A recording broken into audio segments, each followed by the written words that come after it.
Hello friends, आप सबका स्वागत है आपके अपने यूट्यूब चैनल फार्म एमसीक्यू में। तो क्या लेके आई हूँ आज आप लोगों के लिए इस वीडियो में। तो हमने रेलवे के लिए सीरीज़ स्टार्ट कर रखी है। देखिए आपकी बहुत ही अच्छी आपको वैकेंसीज देखने को मिलेगी इसमें। और देखिए इसके लिए बहुत से स्टूडेंट्स ने प्रिपरेशन स्टार्ट भी कर दी है मेरे साथ में, है ना। तो देखिए आप जो सीरीज़ है इसमें हमने पहले तो पेपर देख लिया कैसे क्वेश्चन पूछे हुए, अभी हमें आइडिया हो गया कैसे क्वेश्चन पूछे जाते हैं, है ना। तो अभी हम टॉपिक वाइज एमसीक्यू डिस्कस कर रहे हैं। आज हम जूरिस्प्रूडेंस में ड्रग एंड कॉस्मेटिक एक्ट लेके आई हूँ आप लोगों के लिए। इसको इतने बेहतरीन तरीके से रिवीजन करेंगे, सारे प्रीवियस ईयर्स में जितने भी क्वेश्चंस बन चुके हैं अभी तक डिफरेंट डिफरेंट एग्जाम में, उनको डिस्कस करते हुए पूरे टॉपिक को रिवाइज कर लेंगे। देखिए जूरिस्प्रूडेंस में फार्मेसी एक्ट और ड्रग एंड कॉस्मेटिक एक्ट बहुत ज़्यादा इंपॉर्टेंट होते हैं, है ना। तो मैक्सिमम क्वेश्चंस बनते हैं, तो मैंने बहुत सारे क्वेश्चंस इंक्लूड करे हैं जिससे हमारा मैक्सिमम से मैक्सिमम रिवीजन हो जाए। पूरा का पूरा टॉपिक हम इसमें कवर कर लेंगे। बहुत सारे क्वेश्चंस है, बहुत ही बेहतरीन इंपॉर्टेंट, बहुत ही अच्छे अच्छे क्वेश्चंस इसमें इंक्लूड करे गए हैं और हम इन्हें एक्सप्लेनेशन के साथ में डिस्कस करेंगे। तो ये सीरीज काफ़ी इंपॉर्टेंट रहने वाली है, रेलवे के लिए तो इंपॉर्टेंट है ही, साथ में और भी आपके जितने भी गवर्नमेंट फार्मासिस्ट एग्जाम्स होते हैं या फिर जहाँ पर आपका फार्मेसी हमारा सिलेबस में रहता है, तो सभी के लिए हमारा ये जो है सीरीज़ काफ़ी इंपॉर्टेंट रहने वाला है। ओके, तो स्टार्ट करते हैं। और स्टार्ट करने से पहले अगर आप लोग चैनल पर नए हैं, आपने चैनल सब्सक्राइब नहीं किया है, चैनल को प्लीज़ सब्सक्राइब कीजिएगा, वीडियो को लाइक करना, शेयर करना, कमेंट करना, बेल आइकन को प्रेस करना ताकि जो वाले वीडियोस होते हैं उनके नोटिफिकेशंस आप लोगों को मिल सके। ओके, तो बिना देरी स्टार्ट करते हैं आज का वीडियो। देखिए ड्रग एंड कॉस्मेटिक एक्ट देखिए आपको पता है ये कब पास हुआ और इसके रूल्स कब आए। सबसे पहला क्वेश्चन तो यही है, when was drug and cosmetic act पास। तो ड्रग एंड कॉस्मेटिक एक्ट है ये कब पास हुआ था। ओके, तो ये हमारा ये भी एक एग्जाम में महाराष्ट्र में पूछा हुआ क्वेश्चन आई थिंक ये। ओके, तो देखिए 10 अप्रैल 1940 दिया है, 9 सितंबर 1994, 7 मार्च 1948 या 10 अप्रैल 1919। तो हमें पता है ड्रग एंड कॉस्मेटिक एक्ट हमारा 1940 में पास हुआ है ना। तो इसमें अगर आपको एग्जैक्ट डेट याद नहीं थी तो भी चल गया काम, क्योंकि 1940 से ही आंसर निकला था। बाकी एग्जैक्ट डेट भी कई बार पूछ लेते तो हमें याद होना चाहिए कि 10 अप्रैल 1940 है। एग्जैक्ट डेट भी कई बार एग्जाम में क्वेश्चन फंस जाता है इसके ऊपर, तो आप थोड़ा सा याद रख लेना कि 10 अप्रैल 1940 हमने याद रखना है। ओके, तो ड्रग एंड कॉस्मेटिक एक्ट कब पास हुआ, 10 अप्रैल 1940, और इसके जो रूल्स हैं वो 1945 में आए थे। Okay, next drug and cosmetic act was pass in, फिर से वही क्वेश्चन, ये आपका ESIC में पूछा हुआ है। तो हमारा हो गया कब पास हुआ, 1940 में। ऑप्शन आपका ए राइट हो गया। नेक्स्ट क्वेश्चन देखिए इसमें लिखा हुआ कि ड्रग एंड कॉस्मेटिक एक्ट 1940 में पास हुआ और इसके रूल्स कब आए, 1945 में आए। Next drug and cosmetic act 1940 was originally known as. तो इसको ओरिजिनली क्या कहा गया था इस एक्ट को, drug act 1935, cosmetic act 1940, drug act 1940 या कॉस्मेटिक एक्ट 1935। तो इसको ओरिजिनली कहा गया था ड्रग एक्ट। क्या कहा गया था, ड्रग एक्ट 1940। ओके, तो महाराष्ट्र में पूछा हुआ क्वेश्चन है DMER का 2023 का, ठीक है। तो रिसेंटली पूछा हुआ, तो इसे क्या कहेंगे, ड्रग एक्ट कहा गया था इसको ओरिजिनली, ठीक है। तो आपका आंसर ऑप्शन 3 हो गया। देखिए act was originally known as drug act and passed in 1940। Original act was prepared in accordance to the recommendations of the Chopra committee formed in 1930। The related drug rules was passed in 1945 में इसके rules आए थे। Okay, तो committee के बारे में हम जो इंट्रोडक्शन वाला स्टार्टिंग पढ़ेंगे उसमें सारा पढ़ लेंगे। ओके, नेक्स्ट क्वेश्चन देखिए चैप्टर्स के ऊपर है, विच chapter of the drug and cosmetic act 1940 and rules 1945 is related with the import of drug and cosmetics. अब आपको बताना है import of drug and cosmetics के लिए ड्रग एंड कॉस्मेटिक एक्ट का कौन सा चैप्टर है। इसके जो है डिफरेंट डिफरेंट चैप्टर्स हैं, तो उसमें से आपने बताना है 3, चैप्टर नंबर 3 है, 2 है, 4 है या 5 है। ओके, तो import of drug and cosmetics के लिए बताना है आपने। और ये रिसेंटली पूछा हुआ क्वेश्चन है, ये वाला अभी एम्स के एग्जाम में पूछा था मेरे हिसाब से ये, ठीक है। तो import of drug and cosmetics के लिए आप लोग चैप्टर 3 याद रखेंगे, ऑप्शन आपका ए राइट हो जाएगा। ओके, देखिए ड्रग एंड कॉस्मेटिक एक्ट जो है इट इज डिवाइडेड इनटू, इसके 5 चैप्टर्स हैं और 18 पार्ट्स हैं। तो 5 जो चैप्टर्स है उसमें फर्स्ट चैप्टर में इंट्रोडक्शन आता है, सेकंड चैप्टर में constitution of DTAB, DCC and CDR। DTAB मतलब कि ड्रग टेक्निकल एडवाइजरी बोर्ड आता है, और सेकंड चैप्टर में। अब आपसे क्वेश्चन अलग से आ जाए कि डी टैब जो है कौन से चैप्टर में आएगा, तो चैप्टर 2 में। DCC मतलब कि ड्रग कंसल्टेटिव कमेटी, CDL मतलब सेंट्रल ड्रग लैबोरेटरी। तो सेकंड चैप्टर में आपकी ये तीनों का कॉन्स्टिट्यूशन आ जाएगा। फिर थर्ड चैप्टर जो हमसे पूछा हुआ था import of drug and cosmetics आएगा। ओके, चैप्टर 3 में क्या आएगा, import of drug and cosmetics आता है। फिर चैप्टर 4 में manufacturing sale distribution and of drug and cosmetics, chapter 4 में manufacturing sale distribution of drug and cosmetics. और चैप्टर 4 में तो ये आ गया। अब चैप्टर 4A भी होता है, इसमें provisions related to Ayurveda, Siddha and Unani drugs आ जाएगा। चैप्टर 5 मिसलेनियस है, तो ये ध्यान रखना है। चैप्टर्स के ऊपर भी क्वेश्चन बन सकते हैं, एम्स में पूछा हुआ। और देखिए एक क्वेश्चन आपका RRB में भी पूछा हुआ, ये देखिए चैप्टर 3 पे ही है। Chapter 3 of the drug and cosmetic act 1940 and rules 1945 gives information about. Railway का जो लास्ट पेपर हुआ 2019 में हुआ था, है ना, उसमें ये पूछा गया था। तो देखिए अभी एग्जाम में क्या पूछ लिया कि import of drug and cosmetics के लिए कौन सा चैप्टर्स है, और पहले पूछा हुआ चैप्टर 3 किसके लिए था। इस टाइप से मैं आपसे कहती क्वेश्चंस रिपीट होते हैं। ओके, तो वही क्वेश्चन है, बस उसमें क्या करा, ये मतलब घुमा दिया क्वेश्चन को बस थोड़ा सा। देखिए चैप्टर 3 के लिए बताइए, drug technical advisory board D tab, ये तो आपका चैप्टर 2 में आया था, है ना। Manufacturing sale distribution of drug and cosmetics से आपका चैप्टर 4 में आया था। Import of drug and cosmetics हमने देखा चैप्टर 3 में आया था, है ना। और provisions related to Ayurveda, Siddha and यूनानी ये आपका चैप्टर 4 के ए में आया था। ओके, तो ये आपका आंसर होगा clear, option C, import of drug and cosmetics. Next है standards to be compiled under drug and cosmetic act 1940 for drugs imported, manufactured, stocked and exhibited for sale और डिस्ट्रीब्यूशन आर कवर्ड अंडर। देखिए standard to be compiled under drug and cosmetic act के लिए पूछा है ये। देखिए schedule M दिया हुआ है, second schedule, first schedule, schedule L। देखिए ये ड्रग एंड कॉस्मेटिक एक्ट है, इसके 2 शेड्यूल तो है एक्ट के आते हैं, 2 शेड्यूल टू द एक्ट, तो वही आपसे पूछे हैं। ओके, तो देखिए शेड्यूल M और L तो होगा नहीं, फर्स्ट या सेकंड शेड्यूल। देखिए फर्स्ट शेड्यूल्स में तो आपकी बुक्स आयुर्वेदा, सिद्धा, यूनानी की बुक्स आती हैं। तो ये drug imported, manufactured, stock, exhibit for cell आपका जो है ये सेकंड शेड्यूल की बात हो रही है। ऑप्शन आपका B बिल्कुल राइट हो जाएगा। ओके, देखिए there are 2 schedule to the act and 35 schedule to the rules. Schedule to the act में आपका फर्स्ट शेड्यूल में list of books of reference for Ayurveda, Siddha and Unani books, ठीक है, तो फर्स्ट में बुक्स आ जाएंगी। सेकेंड शेड्यूल में standard to be compiled with for drug imported, manufactured, stock and exhibited for sale और डिस्ट्रीब्यूशन। ओके, तो ये आपका सेकंड शेड्यूल में आएगा, तो ध्यान रखना है। नेक्स्ट क्वेश्चन है what is in the first schedule of drug and cosmetic act 1940। तो एक्ट के मैंने 2 शेड्यूल बताए, फर्स्ट एंड सेकंड। तो फर्स्ट में क्या बताया अभी, list of books, list of glasswares, list of equipments and list of forms. तो हमारा इसमें लिस्ट ऑफ बुक्स आ गया, है ना। लिस्ट ऑफ बुक्स जो आयुर्वेदा, सिद्धा एंड यूनानी की बुक्स है वो आती है, ऑप्शन आपका 1 हो जाएगा। नेक्स्ट ये लिखा हुआ है इसमें फर्स्ट जो है शेड्यूल टू द एक्ट में, फर्स्ट शेड्यूल में हमारी बुक्स है list of Ayurveda, Siddha and Unani books, और सेकंड शेड्यूल में standard to be compiled with by imported by drug manufactured for sale, sold, stock और एग्जिबिटेड फॉर सेल और डिस्ट्रीब्यूटेड। ओके, नेक्स्ट है which schedule give information about fees for test और analysis by the central drug laboratory और state drug laboratory. तो कौन सा जो अभी मैंने देखिए हमने एक्ट के 2 शेड्यूल देख लिए, अब शेड्यूल टू द रूल्स जो होते हैं उसमें डिफरेंट शेड्यूल्स आते हैं, A B C बहुत सारे इसमें, ठीक है। देखिए तो इसमें कहा गया है schedule give information about fees for test और analysis by central drug laboratory और स्टेट ड्रग लैबोरेटरी। तो देखिए फीस के लिए देखिए एप्लीकेशन सबसे पहले तो शेड्यूल A आता है जिसमें आपके डिफरेंट एप्लीकेशन फॉर्म्स आते हैं। फिर एप्लीकेशन फॉर्म लेंगे तो उसके लिए फीस भी तो हमें जमा करानी पड़ती है ना।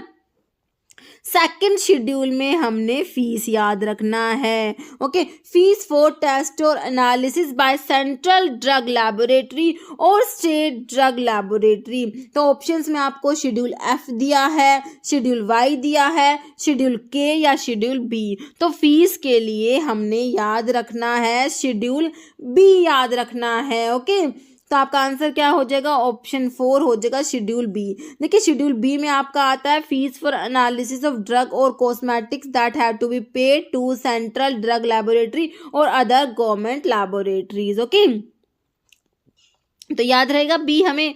नेक्स्ट क्वेश्चन देखिए, which schedule contain different type of forms in drug and cosmetic act 1945, है ना। तो देखिए आपका जो है कितने डिफरेंट टाइप के फॉर्म्स के लिए, तो मैंने अभी आप क्या बताया, ए में क्या आएंगे, सारे के सारे आपके एप्लीकेशंस फॉर्म आ जाएंगे और बी में आपके क्या आ जाती है, फीस आ जाती है। तो शेड्यूल बी में तो आपका फीस हमने देख लिया, fees for analysis of drug cosmetics that have to be paid to central drug laboratory, है ना, या फिर अदर लैबोरेटरी को जो फीस पे करनी होती है। और शेड्यूल सी देखिए, सी दिया है, सी में आपके क्या आते हैं, बायोलॉजिकल्स एंड स्पेशल प्रोडक्ट्स आते हैं, बहुत इंपॉर्टेंट है बायोलॉजिकल एंड स्पेशल प्रोडक्ट्स के लिए शेड्यूल सी। शेड्यूल डी में आता है list of drug exempted from certain provision applicable to the import. Okay, और शेड्यूल ए में आपके डिफरेंट फॉर्म्स आ जाएंगे, है ना। आंसर आपका ऑप्शन 4 बिल्कुल सही हो जाएगा, शेड्यूल ए।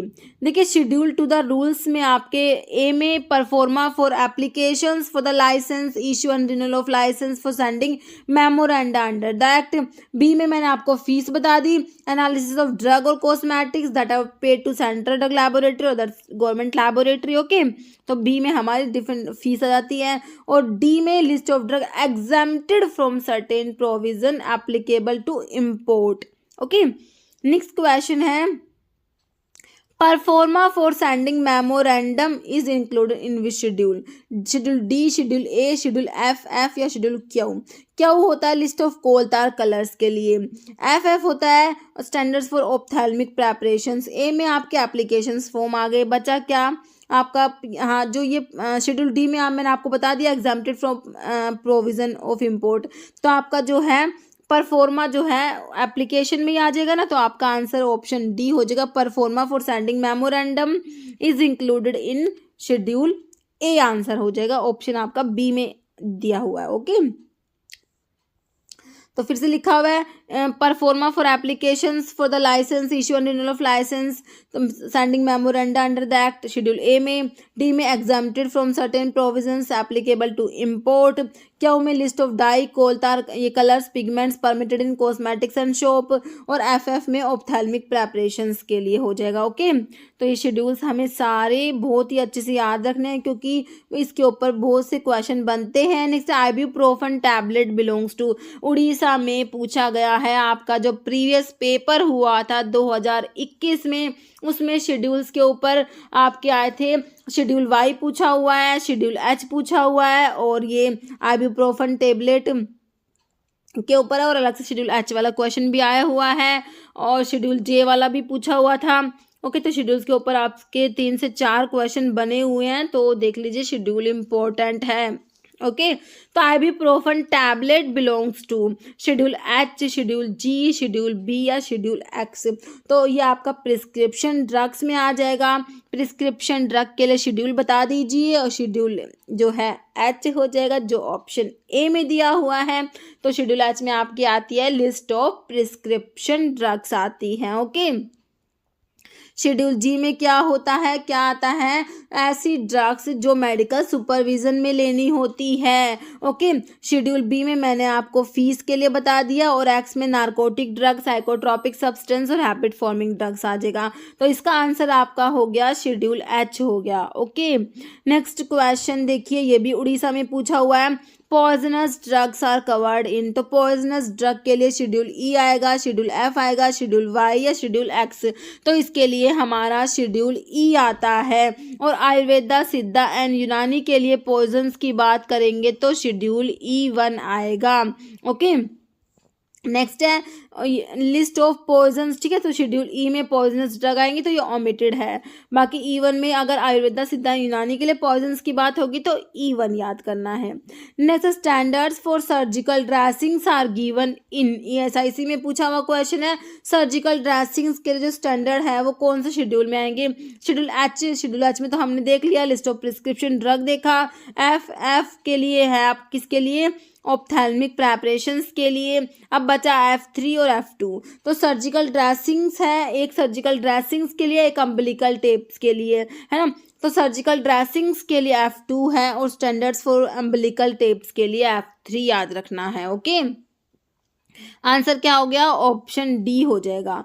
देखिए, शेड्यूल एफ जो होता है ब्लड बैंक के लिए होता है, requirement for operation of blood bank and preparation of blood components. F1 जो है इसमें F1, F2, F3 भी दिया हुआ है। Provisions for bacterial vaccines, viral vaccines, antisera diagnostic agent. F2 में स्टैंडर्ड्स फॉर सर्जिकल ड्रेसिंग्स और F3 में स्टैंडर्ड्स फॉर अम्बिलिकल टेप्स और F आपका ऑप्थेल्मिक प्रेपरेशंस के लिए याद रखना है। ओके, नेक्स्ट क्वेश्चन है शेड्यूल एस के ऊपर। शेड्यूल एस किसके लिए है बताइए? देखिए, standards for patent and proprietary medicine के लिए कौन सा शेड्यूल होता है? शेड्यूल वी होता है। स्टैंडर्ड फॉर कॉस्मेटिक्स के लिए कौन सा होता है? शेड्यूल एस होता है। स्टैंडर्ड फॉर डिसइंफेक्टेंट फ्लूइड के लिए शेड्यूल ओ होता है। Standards for biological and special products के लिए शेड्यूल सी होता है। आप बता दीजिए आंसर क्या है? Option B, standard for cosmetics के लिए आपका शेड्यूल एस आ जाएगा। आंसर क्या हो गया? ऑप्शन बी आपका बिल्कुल राइट हो जाएगा। नेक्स्ट क्वेश्चन है, इसमें ये लिखा हुआ है स्टैंडर्ड्स फॉर कॉस्मेटिक्स के लिए एस आ जाएगा। वी में पेटेंट एंड प्रोप्राइटरी मेडिसिन के लिए होता है।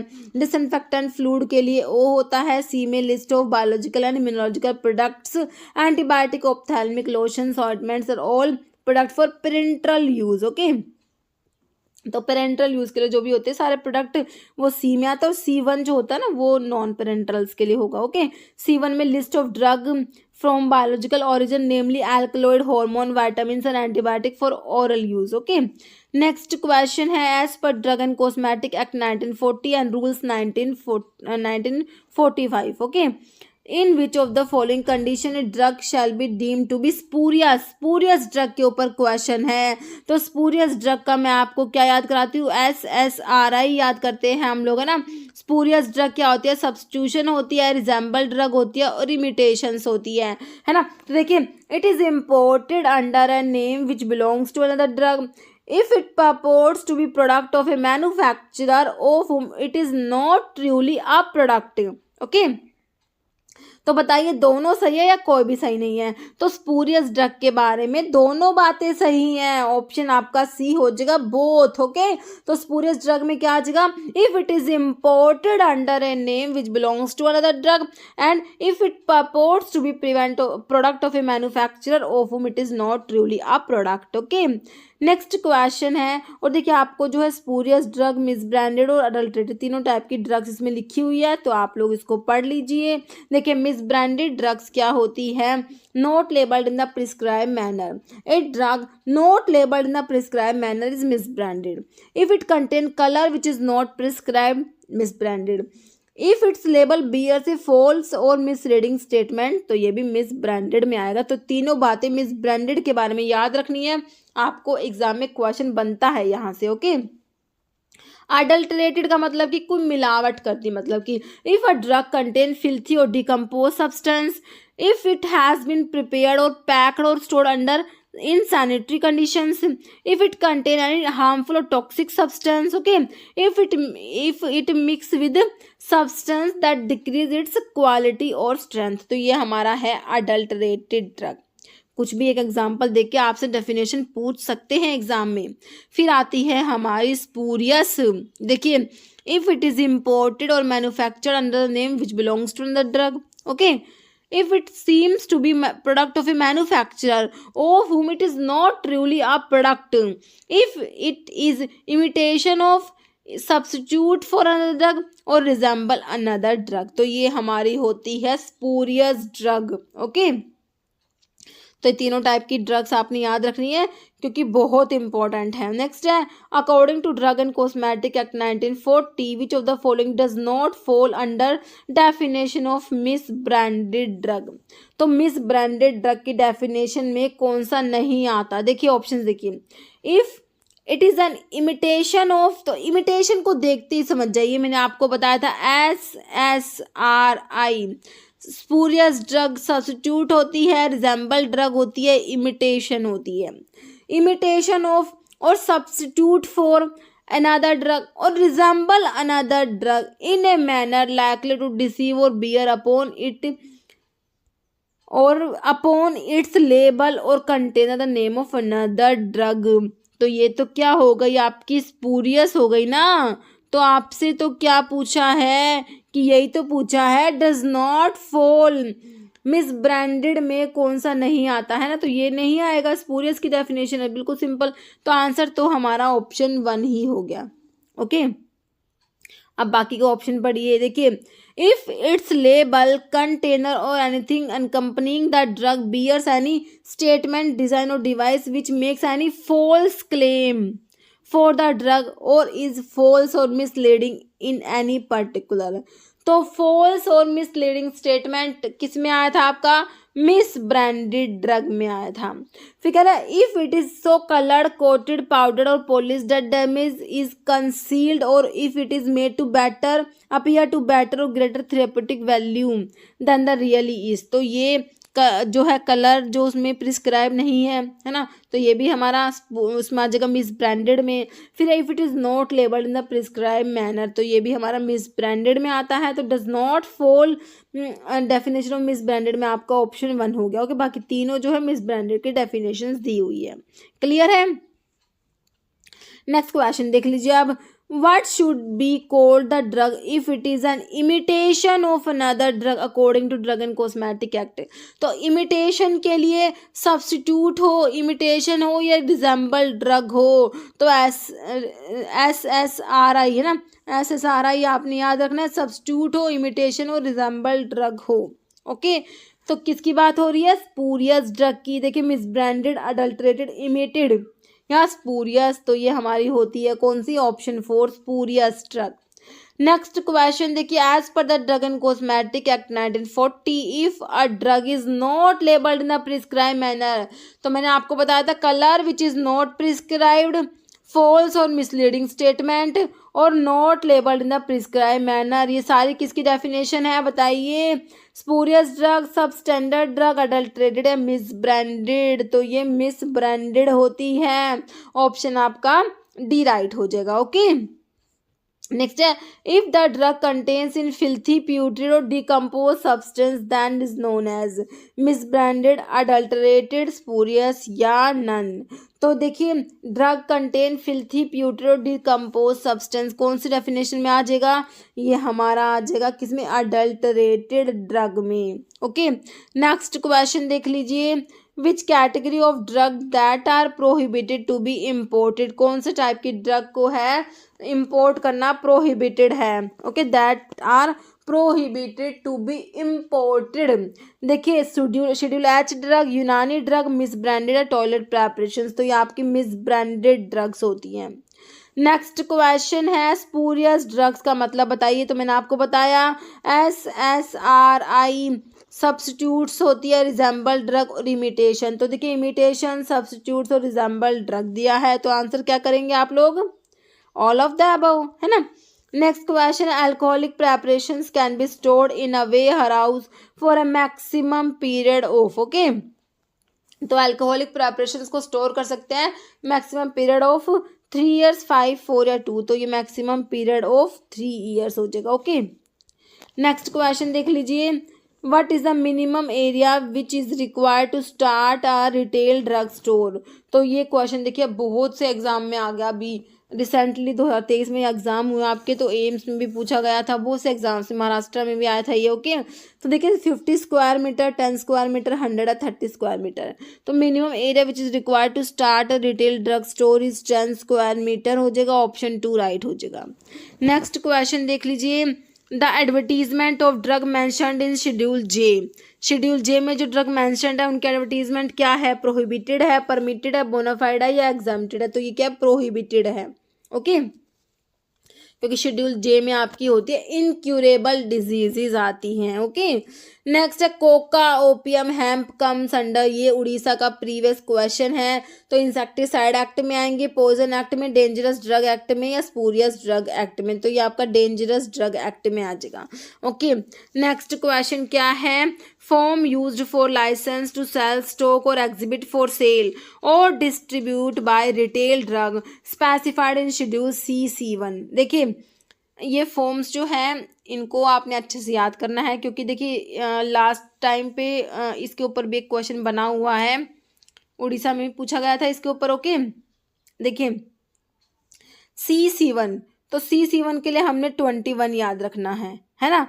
Form use for licence to cell, stock और exhibit for sale, distribution by retail, retail का पूछा है। अब रिटेल के लिए आपको इसको ऐसे कैसे रहने देना, 21 का 21 ही।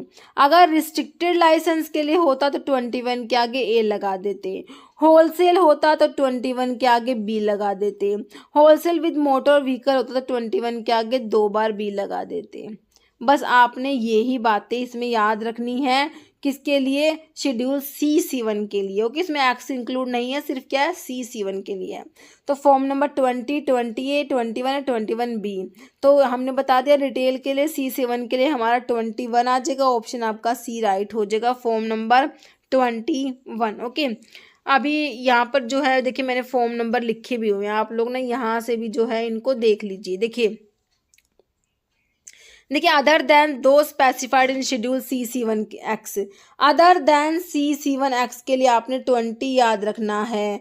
तो रिटेल के लिए सिंपल 20 हो जाएगा, रिस्ट्रिक्टेड के लिए ए लगाना बताया, 20 के आगे ए लगाइए, होलसेल के लिए बी बताया, 20 के आगे बी लगाइए, होलसेल विद मोटर व्हीकल के लिए 2 बार बी लगाया तो 20 के आगे 2 बार बी लगा दीजिए, सिंपल है बिल्कुल। फिर आपका एक्स ड्रग के लिए आपने ना रिटेल और होलसेल का याद रखना है। तो एक्स के रिटेल के लिए 20F आता है, होलसेल के लिए 20G आता है, याद रखना है, बहुत इंपॉर्टेंट है। और C1 एक्सक्लूडिंग एक्स है ना, तो C1 के लिए मैंने 21 बताया, रिटेल के लिए 21 को 21 रहने दीजिए, रिस्ट्रिक्टेड के लिए 21 के आगे ए लगाइए, होलसेल के लिए 21 के आगे बी लगाइए और होलसेल विद मोटर व्हीकल के आगे 21 के आगे 2 बी लगाइए। ओके, तो ये आपके हो गए फॉर्म नंबर। नेक्स्ट है form for the issue of licence to cell, stock, exhibit for sale और distribute drug specified in schedule X in retail. अभी देखिए एक्स के लिए बताया, क्या तो होलसेल के लिए होगा या रिटेल के लिए होगा, है ना। तो एक्स के रिटेल के लिए मैंने क्या बताया, 20 के आगे बताइए एफ बताया, होलसेल में क्या बताया 20 के आगे जी बताया, ऑप्शंस में क्या दिया है 20F, 20G, 21A या 21। तो क्या हो जाएगा, रिटेल का पूछा है तो 20 के आगे एफ लगाना है, ऑप्शन आपका ए राइट हो जाएगा। 20G हो जाता अगर यहाँ पर आपका जो है क्या लिखा होता, फॉर्म फॉर द, ये रिटेल, जो रिटेल है रिटेल की जगह अगर होलसेल होता तो आप लोग 20 के आगे जी लगा देते। 21 आपका C1 के लिए बताया, C1 एक्सक्लूडिंग एक्स के लिए 21 के आगे ए लगा हुआ है तो रिस्ट्रिक्टेड लाइसेंस की बात हो रही है, और सिंपल 21 है तो रिटेल की बात हो रही है। ओके, C1 के रिटेल के लिए। नेक्स्ट क्वेश्चन हो गया हमारा, ये देखिए नेक्स्ट है licence for wholesale of drug. पहले तो होलसेल की बात हो रही है, इसको पकड़ लीजिए, wholesale of drug other than those specified in schedule C1X। Other than C1X की बात आते ही आपने समझ जाना है 20 फॉर्म नंबर। ओके, होलसेल है, देखिए अगर सिंपल होता रिटेल तो 20 रहने देते, रिस्ट्रिक्टेड होता तो 20 के आगे ए लगाते, होलसेल है तो 20 के आगे बी लगाएंगे, होलसेल विद मोटर व्हीकल होता तो 20 के आगे 2 बार बी लगाते, सिंपल है ना। तो आप ये आंसर क्या करेंगे, होलसेल के लिए 20 के आगे क्या लगाएंगे, बी लगाएंगे, और अगर रिटेल होता तो सिंपल 20 रहता, और अगर C1 एक्सक्लूडिंग एक्स के रिटेल के लिए होता तो 21 होता, C1 के लिए आपका होलसेल के लिए होता तो 21 के आगे बी लगता।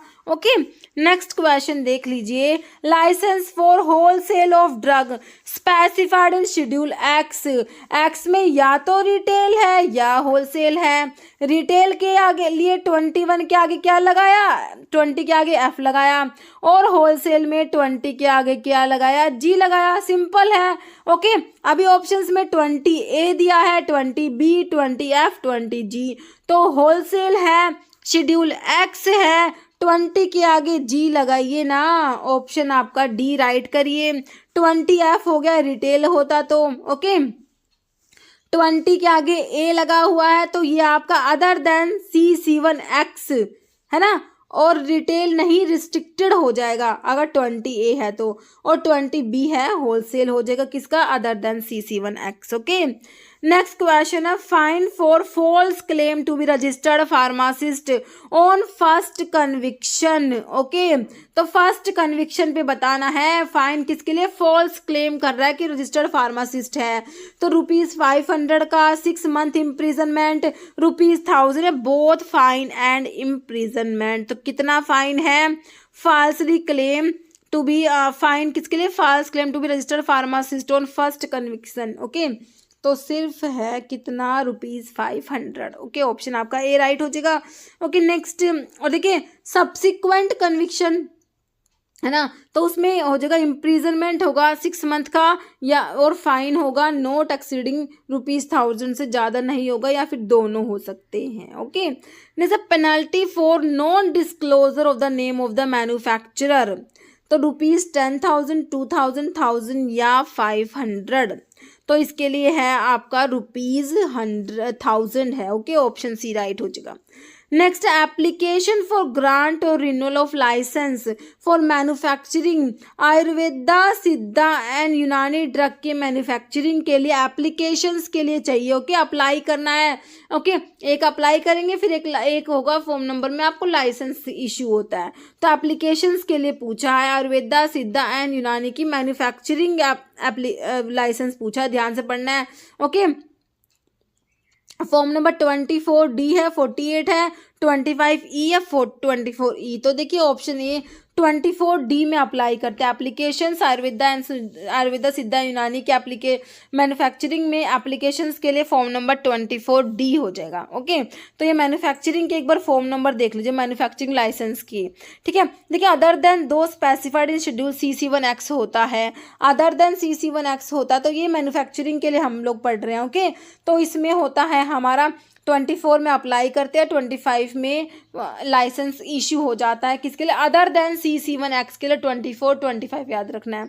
और शेड्यूल एक्स के लिए हमारा होगा तो अप्लाई करेंगे 24F में, इशू होगा 25F में, और C7 एक्सक्लूडिंग एक्स होगा तो 27 में अप्लाई करेंगे, 28 में लाइसेंस इशू होगा। C7 एंड एक्स के लिए 27 में अप्लाई करेंगे, 27B में, और लाइसेंस इशू होगा 28B में।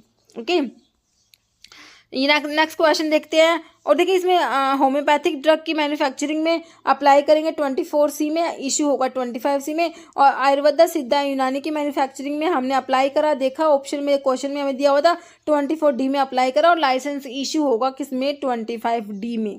तो ये भी याद रखना है। ओके, नेक्स्ट क्वेश्चन है, which of the following can be marketed under A generic name.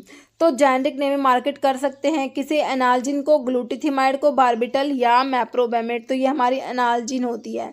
Okay, generic drug में he can be market under generic name में ही इसको मार्केट कर सकते हैं। और जेनेरिक नेम के लिए हमारा जो शेड्यूल कौन सा है जिसमें लिस्ट ऑफ जेनेरिक ड्रग आती है, तो हमारा शेड्यूल W होता है ना।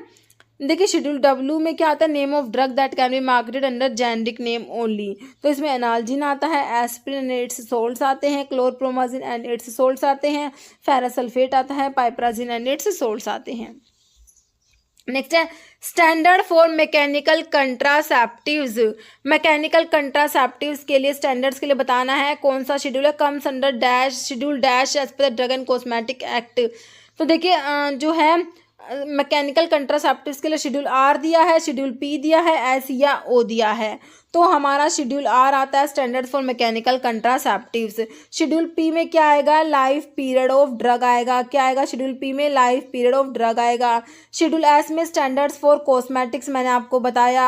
शेड्यूल ओ में स्टैंडर्ड्स फॉर डिसइंफेक्टेंट फ्लूइड आएगा। ओके, नेक्स्ट क्वेश्चन देख लीजिए, तो इसमें यही लिखा हुआ है, पी में life period of drug, R में standards for condoms which are made up of rubber latex intended for single use and other mechanical contraceptives. Okay, next है शेड्यूल डी के ऊपर क्वेश्चन है, as per drug and cosmetic act is concerned with. Schedule D किसके लिए बताया था, देखिए, list of drug exempted from provisions of import of drug, disease और एलिमेंट्स विच अ ड्रग में नॉट परपोर्ट टू प्रिवेंट और cure, तो schedule जे की बात हो रही है।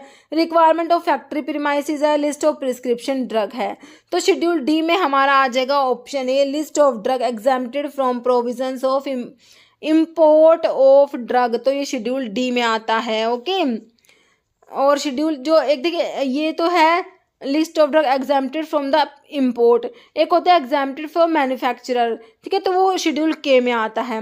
के में आता है drug exempted from certain provisions related to the manufacture of the drug. Okay, next है, as per drug and cosmetic act schedule F is related to, तो एफ के लिए मैंने आपको क्या बताया, parental preparations, ointment formulations, skin cosmetic preparations, ophthalmic preparations, तो ये आपका होता है ऑप्थेल्मिक प्रेपरेशंस हो जाएगा। ओके, नेक्स्ट है schedule F3 is related with, तो हमने F2 को देखा था, स्टैंडर्ड्स फॉर जो है सर्जिकल ड्रेसिंग्स के लिए देखा था, F2 है ना। देखिए सर्जिकल ड्रेसिंग्स के लिए तो F2 हो गया। स्टेराइल अम्बिलिकल टेप्स के लिए कौन सा होएगा, स्टैंडर्ड फॉर ऑप्थेल्मिक प्रेपरेशंस और स्टैंडर्ड फॉर प्रोडक्शन ऑफ सिरा, तो आपका F3 F2 बताया किसके लिए, सर्जिकल ड्रेसिंग्स के लिए, तो F3 होता है आपका अम्बिलिकल टेप्स के लिए। ऑप्शन आपका बी राइट हो जाएगा, standards for sterilized umbilical tapes. Okay, next है standard for disinfectant fluid comes under, तो डिसइंफेक्टेंट फ्लूइड के लिए स्टैंडर्ड्स के लिए मैंने कौन सा शेड्यूल बताया, शेड्यूल ओ दिया है, आर दिया है, एस दिया है या ई दिया है, तो इसमें आपका आता है शेड्यूल ओ आता है। बाकी आर आपका मैकेनिकल कंट्रासेप्टिव्स के लिए हो गया, एस में कॉस्मेटिक्स आ गया, ई में ये पॉइजनस ड्रग के लिए था, है ना, जो ओमिटेड है अभी। नेक्स्ट है under which schedule requirement for displaying manufacturing raw material and analytical record of drug deals in, तो एनालिटिकल रिकॉर्ड के लिए मैंने आपको कौन सा शेड्यूल बताया, देखिए शेड्यूल यू बताया, एम बताया, U1 या W, तो एनालिटिकल रिकॉर्ड ऑफ ड्रग याद रखना है शेड्यूल यू होगा, और अगर कॉस्मेटिक्स की बात हो जाती तो U1 हो जाता। ओके, अगर ये कहते कि analytical record of the cosmetics तो शेड्यूल U1 होता। ओके, एम में आपका क्या आता है, GMP, गुड मैन्युफैक्चरिंग प्रैक्टिसेस आती हैं शेड्यूल एम में। ओके, और W में क्या बताया था, list of generic drug. Next है, तो इसमें लिखा हुआ है यू का particular to be shown in manufacturing raw material analytical record of the drug, और U1 में आपका कॉस्मेटिक्स आ जाएगा, particulars to be shown in manufacturing raw material and analytical record of the cosmetics. Next है list of coal tar colours permitted to be used in cosmetics is covered under schedule O में तो आपका disinfectant fluid के लिए आया था, है ना।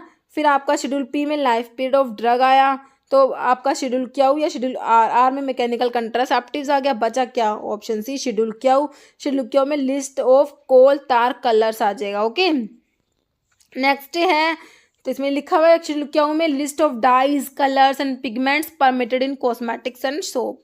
Next schedule J is related to, तो शेड्यूल जे किससे रिलेटेड है, GMP, तो GMP से रिलेटेड कौन सा है, हमारा शेड्यूल एम है।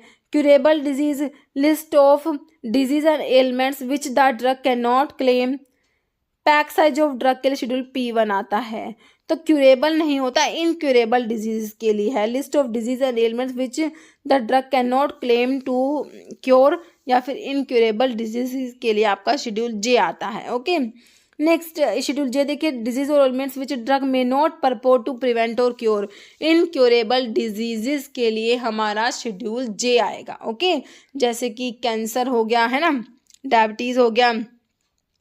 नेक्स्ट क्वेश्चन है schedule C is related to, तो शेड्यूल सी जो है किससे रिलेटेड है? List of biological and immunological product, list of homeopathy product, list of Ayurvedic product, list of allopathic product.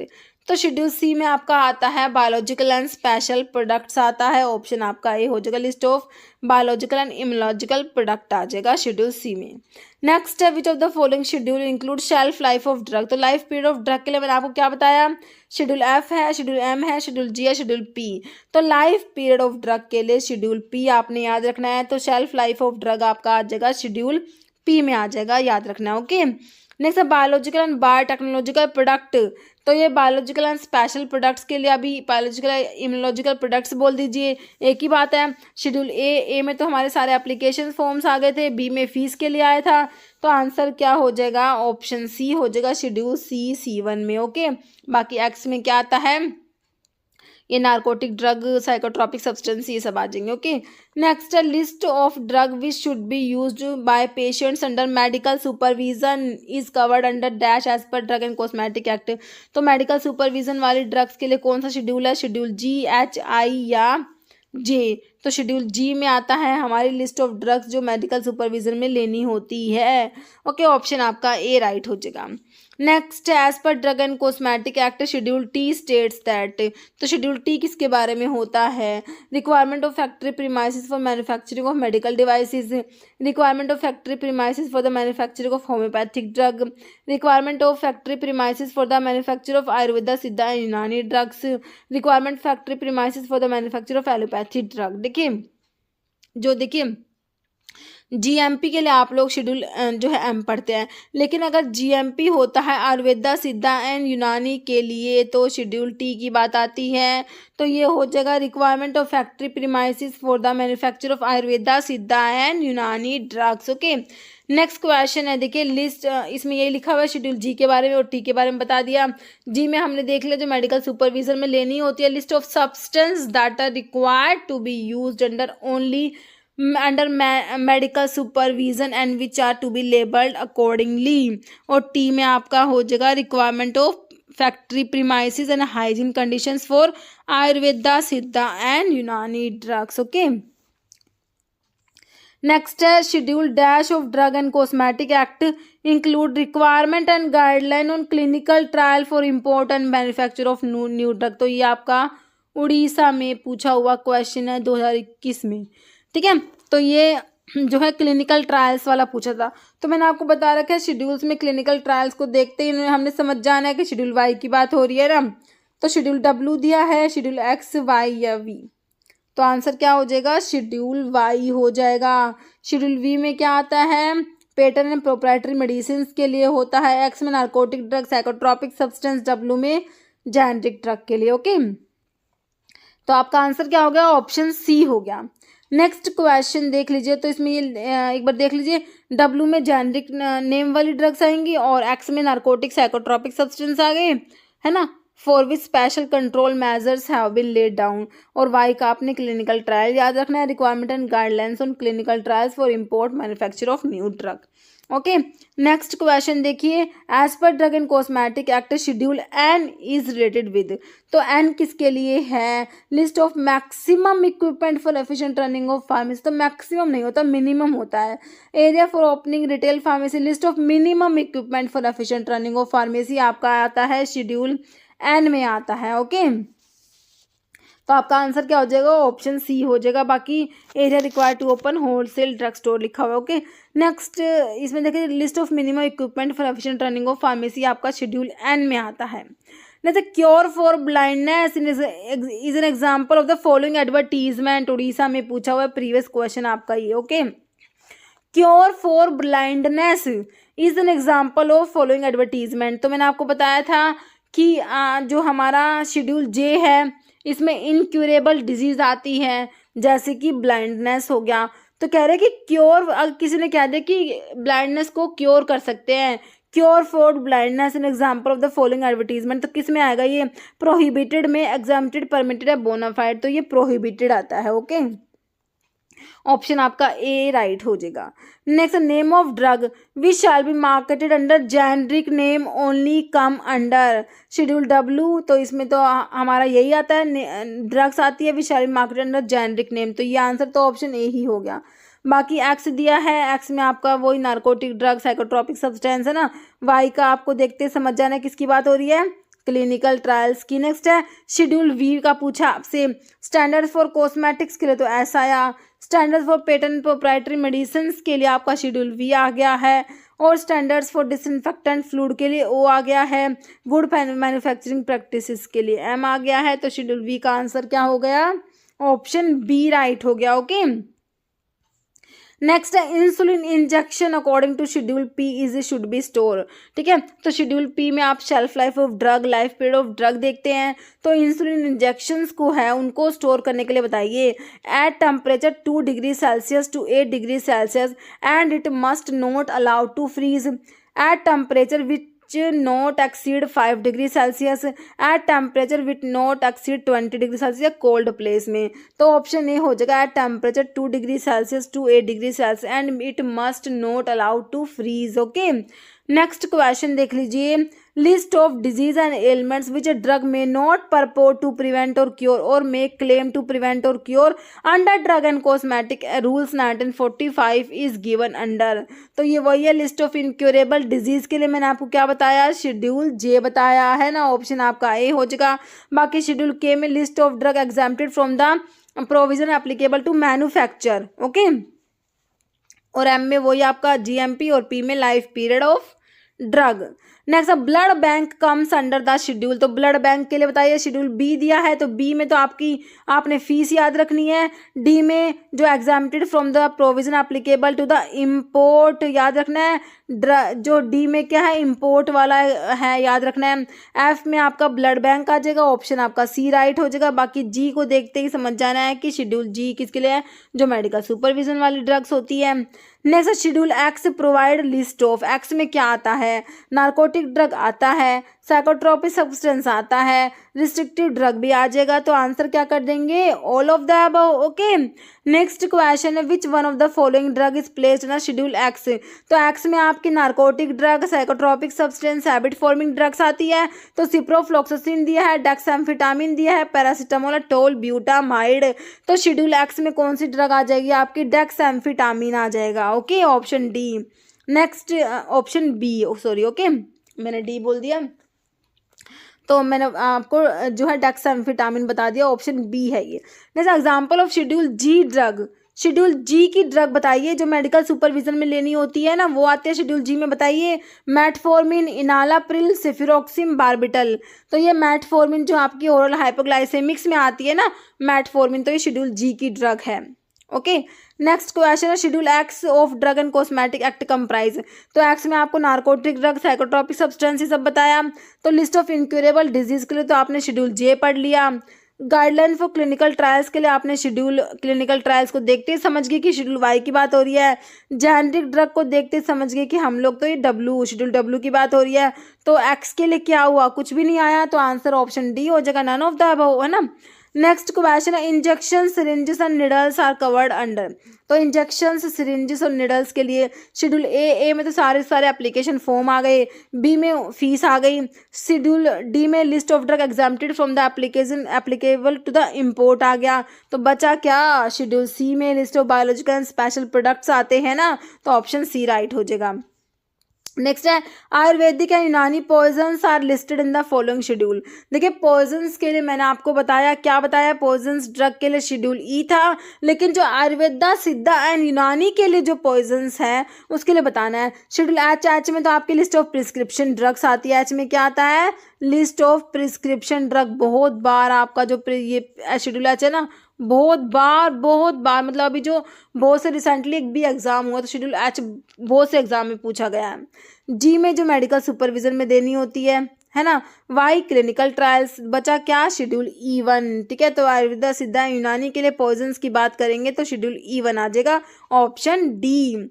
Next है manufacturing and analytical record of the cosmetics. देखिए analytical record of drugs के लिए schedule you देखा था, तब मैंने आपको बताया था अगर कॉस्मेटिक्स होगा तो क्या होगा, है ना। तो कॉस्मेटिक किस कौन से शेड्यूल्स में है, वाई, तो वाई के लिए तो हमें पता है क्लिनिकल ट्रायल्स के लिए होता है ना। Guideline for the clinical trials हो जाएगा। यू में आपका हो जाता है अगर ड्रग होता है यहाँ पर manufacturing and analytical record of drug होता तो यू होता है, लेकिन कॉस्मेटिक्स है तो ऑप्शन सी U1 हो जाएगा। और वी के लिए हमें पता है standards for patent and proprietary medicines. Next question है schedule to which list of drug to be sold on prescription only belongs to. तो प्रिस्क्रिप्शन ड्रग के लिए आपका ये उड़ीसा में पूछा हुआ क्वेश्चन है। ओके, प्रीवियस क्वेश्चन है, शेड्यूल एच के ऊपर भी क्वेश्चन बना था। तो प्रिस्क्रिप्शन ड्रग के लिए शेड्यूल एच आता है जो आपको ऑप्शन ए में ही दिया है। बाकी शेड्यूल जी में जो ड्रग मेडिकल सुपरविजन में लेनी होती है जैसे ओरल हाइपोग्लाइसेमिक्स है ना, वाई क्लिनिकल ट्रायल्स, एक्स में narcotic drugs, psychotropic substance, habit forming drugs आ जाएगा। ओके, नेक्स्ट है schedule for drug manufacturing practice GMP, simple GMP के लिए पूछ रखा है। Okay, and requirement of factory premises for the manufacture belong to. Schedule X, तो एक्स का तो आपको पता है narcotic drug, psychotropic substance, habit forming drug. W में list of generic drug. L जो है पहले था, इसमें शेड्यूल एल में प्रिस्क्रिप्शन ड्रग आती थी। ओके, तो अभी तो आपकी प्रिस्क्रिप्शन ड्रग शेड्यूल एच में आती है।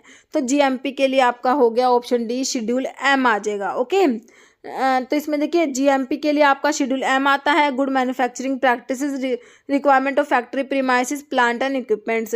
तो एम में भी M1 M2 M3 भी होते हैं। तो M1 M2 M3 को HCM से याद रखिए। GMP किसके लिए, होम्योपैथिक प्रेपरेशंस के लिए तो शेड्यूल M1 हो जाएगा, और कॉस्मेटिक्स के लिए M2 हो जाएगा, और मेडिकल डिवाइसेस के लिए M3। ठीक है, HCM याद रखना, M1 M2 M3 याद रखना। Okay, requirement of factory premises for manufacturing of homoeopathic preparations M1।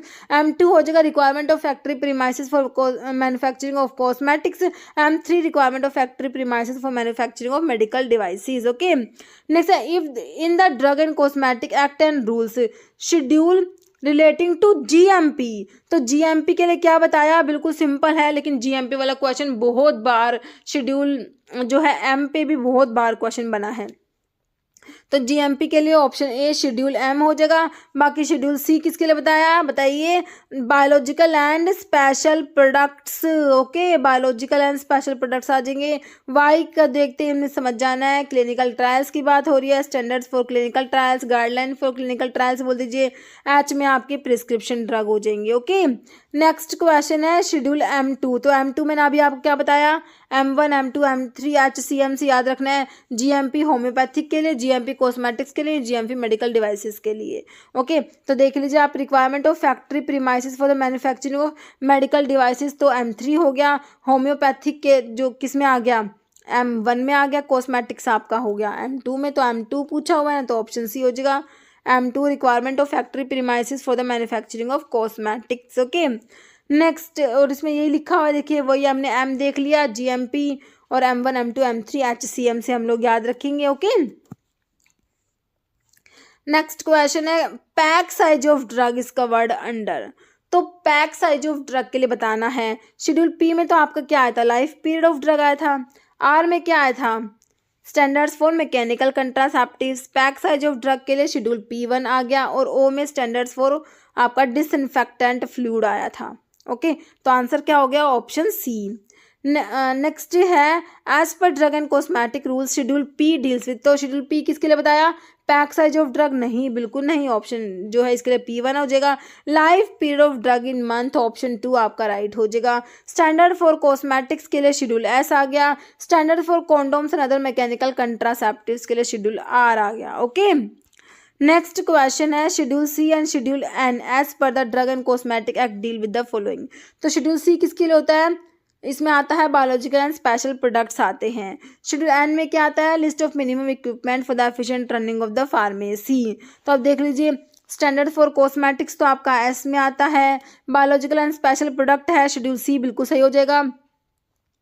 क्या हो जाएगा आपका। और लाइफ पीरियड ऑफ ड्रग का तो पी आता है। List of minimum equipment for efficient running of pharmacy बिल्कुल सही हो जाएगा। तो आपका जो है शेड्यूल सी के लिए तो क्यू हो जाएगा और जो है एन के लिए एस हो जाएगा। तो क्यू और एस आपको देखिए अब कौन से ऑप्शन में मिला है। करेक्ट ऑप्शन ये है, क्यू और एस आपको दिया हुआ है ऑप्शन बी में।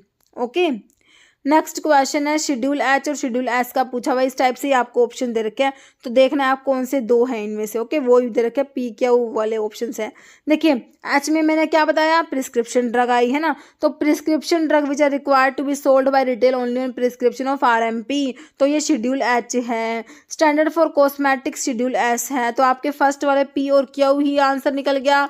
बाकी बायोलॉजिकल एंड स्पेशल प्रोडक्ट्स के लिए शेड्यूल सी है। List of coal tar colours permitted to be used in cosmetic and soap के लिए क्यू है। तो पी और जो फर्स्ट वाले टू पी और क्यू देख लीजिए कौन से ऑप्शन में है, ऑप्शन ए में दिए हुए हैं। तो आपका आंसर क्या हो गया, option A P Q. Okay, next है आपका क्वेश्चन। देखिए आपको इसमें बताना कौन सा करेक्ट मैच नहीं है। As per drug and cosmetic act which of the following not correct match, कौन सा करेक्ट मैच नहीं है। देखिए शेड्यूल पी में क्या आता है हमें पता है, लाइफ पीरियड ऑफ ड्रग बिल्कुल सही मैच है। क्यू में हमने देख लिया कोलतार कलर्स आते हैं, बिल्कुल सही है। एस में हमने कॉस्मेटिक्स देखा, स्टैंडर्ड फॉर कॉस्मेटिक्स बिल्कुल सही है। तो लास्ट वाला ऑप्शन ही बचता है हमारे पास, तो है ना शेड्यूल एफ। तो एफ देखिए प्रिस्क्रिप्शन ड्रग के लिए कहाँ होगा, प्रिस्क्रिप्शन ड्रग के लिए तो एच आया, एफ तो ऑप्थेल्मिक प्रेपरेशंस के लिए आया था। तो ऑप्शन 4 ही आपका करेक्ट मैच नहीं हो रहा, बाकी के सारे जो है करेक्टली मैच हैं। ओके, तो इसमें हो गया आपका आंसर ऑप्शन 4 हो गया। Okay, manufacture for cell and distribution of drug other than those specified in schedule C1X। देखिए मैन्युफैक्चरिंग लाइसेंस का मैंने आपको बताया था प्रीवियस वीडियो में, है ना। तो देखिए मैन्युफैक्चर फॉर किसके लिए, sale and distribution of drug other than those specified in schedule C1X। Other than C1X के लिए बताना है आपने, और किसका बताना है, इशू का। एक तो अप्लाई करते हैं, एक इशू होता है लाइसेंस, तो इसमें इशू का पूछा हुआ है। अदर देन C1X के लिए जो लाइसेंस इशू होगा, तो अदर देन C1X के लिए मैंने आपको बताया था 24 में अप्लाई करेंगे और इशू होगा 25 में, है ना। किसके लिए, ये मैन्युफैक्चरिंग लाइसेंस है और अदर देन C1X के लिए। ओके, तो आपका जो है ऑप्शन देख लीजिए, form number 24, 25, form number 24F या फॉर्म नंबर 25F। ओके, तो देखिए अदर देन C1X के लिए आपका अप्लाई करेंगे 24 में और लाइसेंस इशू होगा फॉर्म नंबर 25 में। ओके, तो याद रखना है आपने, अप्लाई किस में करेंगे, फॉर्म नंबर 24 में, और लाइसेंस इशू होगा फॉर्म नंबर 25 में। ओके, देखिए आपको ये फॉर्म नंबर थोड़े से डिफिकल्ट से लगते हैं ना, है ना। तो पता क्या करिए, इनको ना एक जगह पे लिख लीजिए, और ठीक है, और फिर इसको क्या करें, लिख के इनको रिवाइज करिए। जो चीज़ अपने को ज़्यादा दिक्कत देती है, जो हमें मतलब कि याद नहीं होती, समझ नहीं पाते, तो उसको याद करने का एक ही तरीका है, उसको लिख के और उसको याद कीजिए एक तरीके से, क्योंकि फॉर्म नंबर इनका कोई सोल्यूशन नहीं होता, ये याद ही करने होते हैं ना। ठीक है, तो आपको C1X जो अदर देन C1X की मैन्युफैक्चरिंग के क्या बताया, अप्लाई करेंगे फॉर्म नंबर 24 में, लाइसेंस इशू होगा 25 में।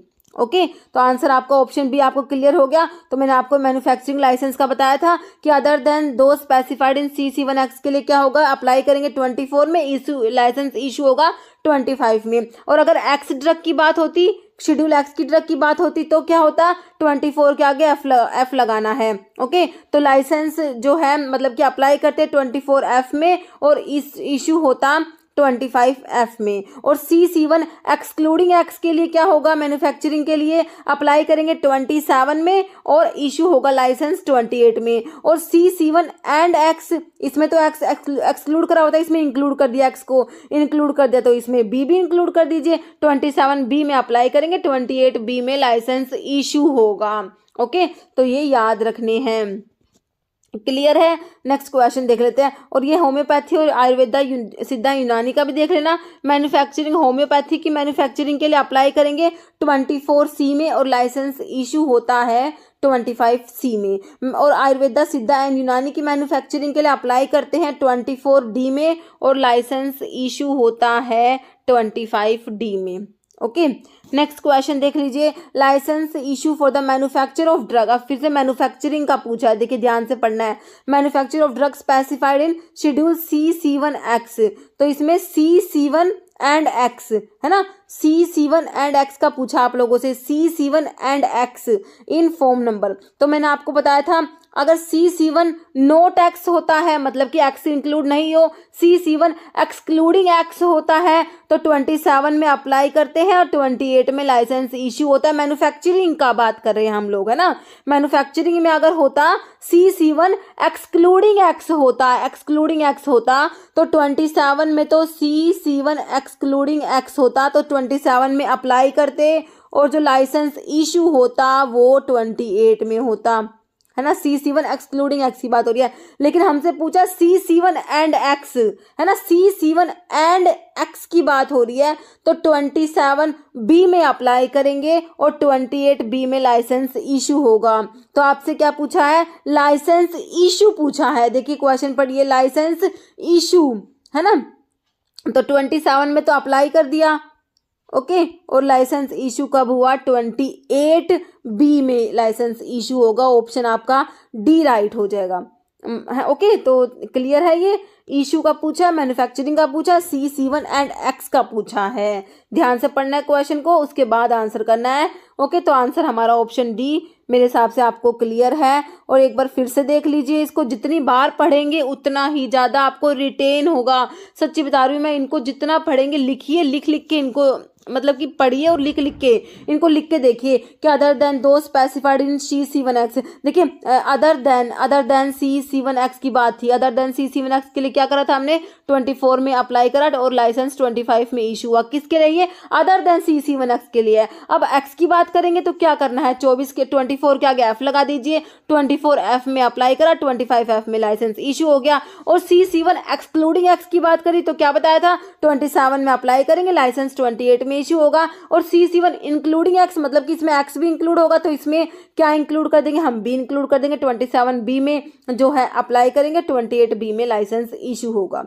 ओके, नेक्स्ट क्वेश्चन देख लीजिए, which of the following agency is not classified as an executive agency for administration of the act under the provision of drug and cosmetic act 1940। Okay, executive agency में कौन सा नहीं आता, देखिए licensing authority है, drug inspector है, drug consultative committee है या कस्टम कलेक्टर है। ओके, तो एग्जीक्यूटिव में हमारा कौन सा नहीं आएगा, ड्रग कंसल्टेटिव कमिटी जो है एग्जीक्यूटिव में नहीं आती, और बाकी तीनों जो है ये हमारी लाइसेंसिंग अथॉरिटी है, ड्रग इंस्पेक्टर है और कस्टम कलेक्टर है, ये एग्जीक्यूटिव एजेंसी में आ जाएंगे। देखिए इसमें लिखा है for the efficient administration of the act and rules, drug and cosmetic act की बात हो रही है, following agencies have been provided. देखिए इसमें एक तो एडवाइजरी होती है, एक एनालिटिकल होती है और एक और कौन सी होती है, एग्जीक्यूटिव होती है। तो एडवाइजरी में तो आपका जैसे डी टैब हो गया और ड्रग कंसल्टेटिव कमेटी किस में आएंगी, एडवाइजरी बॉडीज में आएंगे। एनालिटिकल में जैसे आपकी सेंट्रल ड्रग लैबोरेटरी हो गया, ड्रग कंट्रोल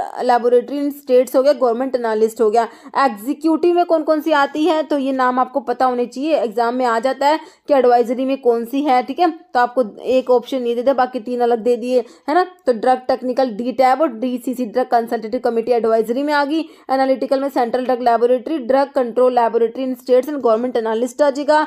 एग्जीक्यूटिव में आपका licensing authority, controlling authority, drug inspector and custom collectors आ जाएंगे। ओके, नेक्स्ट क्वेश्चन देखिए, which of the following administrative bodies involve as analytical committee. अब इसमें एनालिटिकल के लिए आपसे पूछा है for the efficient running of pharmacy as per the pharmacy act.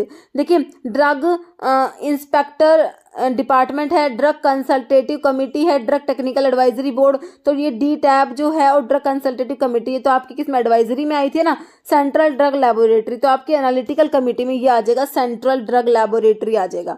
Okay, तो आंसर आपका क्या हो जाएगा, ऑप्शन डी हो जाएगा। नहीं तो D tab is constituted by, तो डी टैब की फुल फॉर्म पता होनी चाहिए, ड्रग टेक्निकल एडवाइजरी बोर्ड होता है, तो इसको कॉन्स्टिट्यूट कौन करता है, state government, PCI, DCTE, central government, तो सेंट्रल गवर्नमेंट करेगी, ऑप्शन आपका डी राइट हो जाएगा। Okay, next D tab has dash x officio members, members important है, डी टैब के मेंबर्स इंपॉर्टेंट है। ओके, तो कितने एक्स ऑफिशियो मेंबर्स होते हैं, 5 होते हैं, 6 होते हैं, 4 या 8 एक्स ऑफिशियो मेंबर्स जो होते हैं ना, इसमें 8 होते हैं। ओके, कितने होते हैं x officio members, 8 x officio members होते हैं डी टैब में। ओके, तो डी टैब के मेंबर्स की बात कर लेते हैं एक बार। देखिए ड्रग टेक्निकल एडवाइजरी बोर्ड होता है, इसका full form constituted by central government to advise central and state government and technical matters. Okay, constitution जो होता है डी टैप का वो होता है ड्यूरेशन ऑफ 3 ईयर्स के लिए।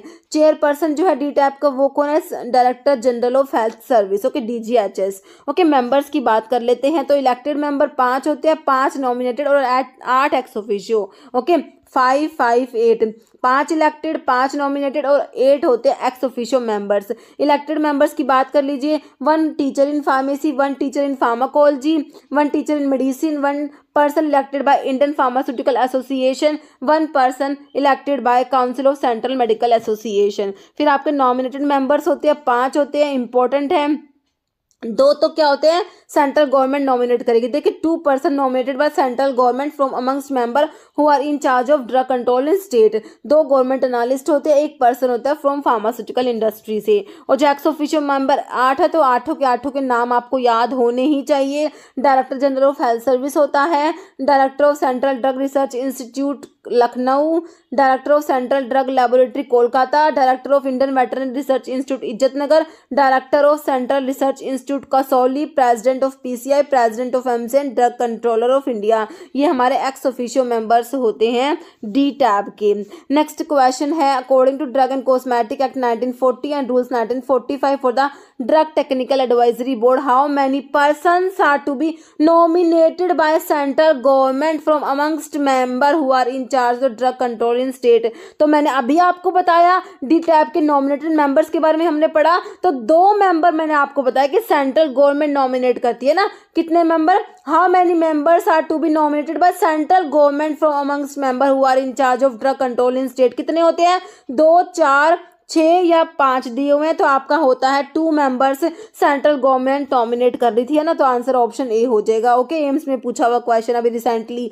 Next 2 x officio members of drug technical advisory board D tap के, मैंने कहा था एक्स ऑफिशियो 8 के 8 नाम याद होने चाहिए। तो पूछे 2 एक्स ऑफिशियो पूछे, इनमें से कौन से दिए हुए हैं। Okay, the drug technical advisory board under drug and cosmetic act. देखिए drug controller general of India and the president of medical council of India, drug controller general of India and the secretary PCI, secretary pharmacy council of India and director. NIPER का इसमें कुछ काम नहीं है, NIPER हमने पढ़ा ही नहीं इसमें ना।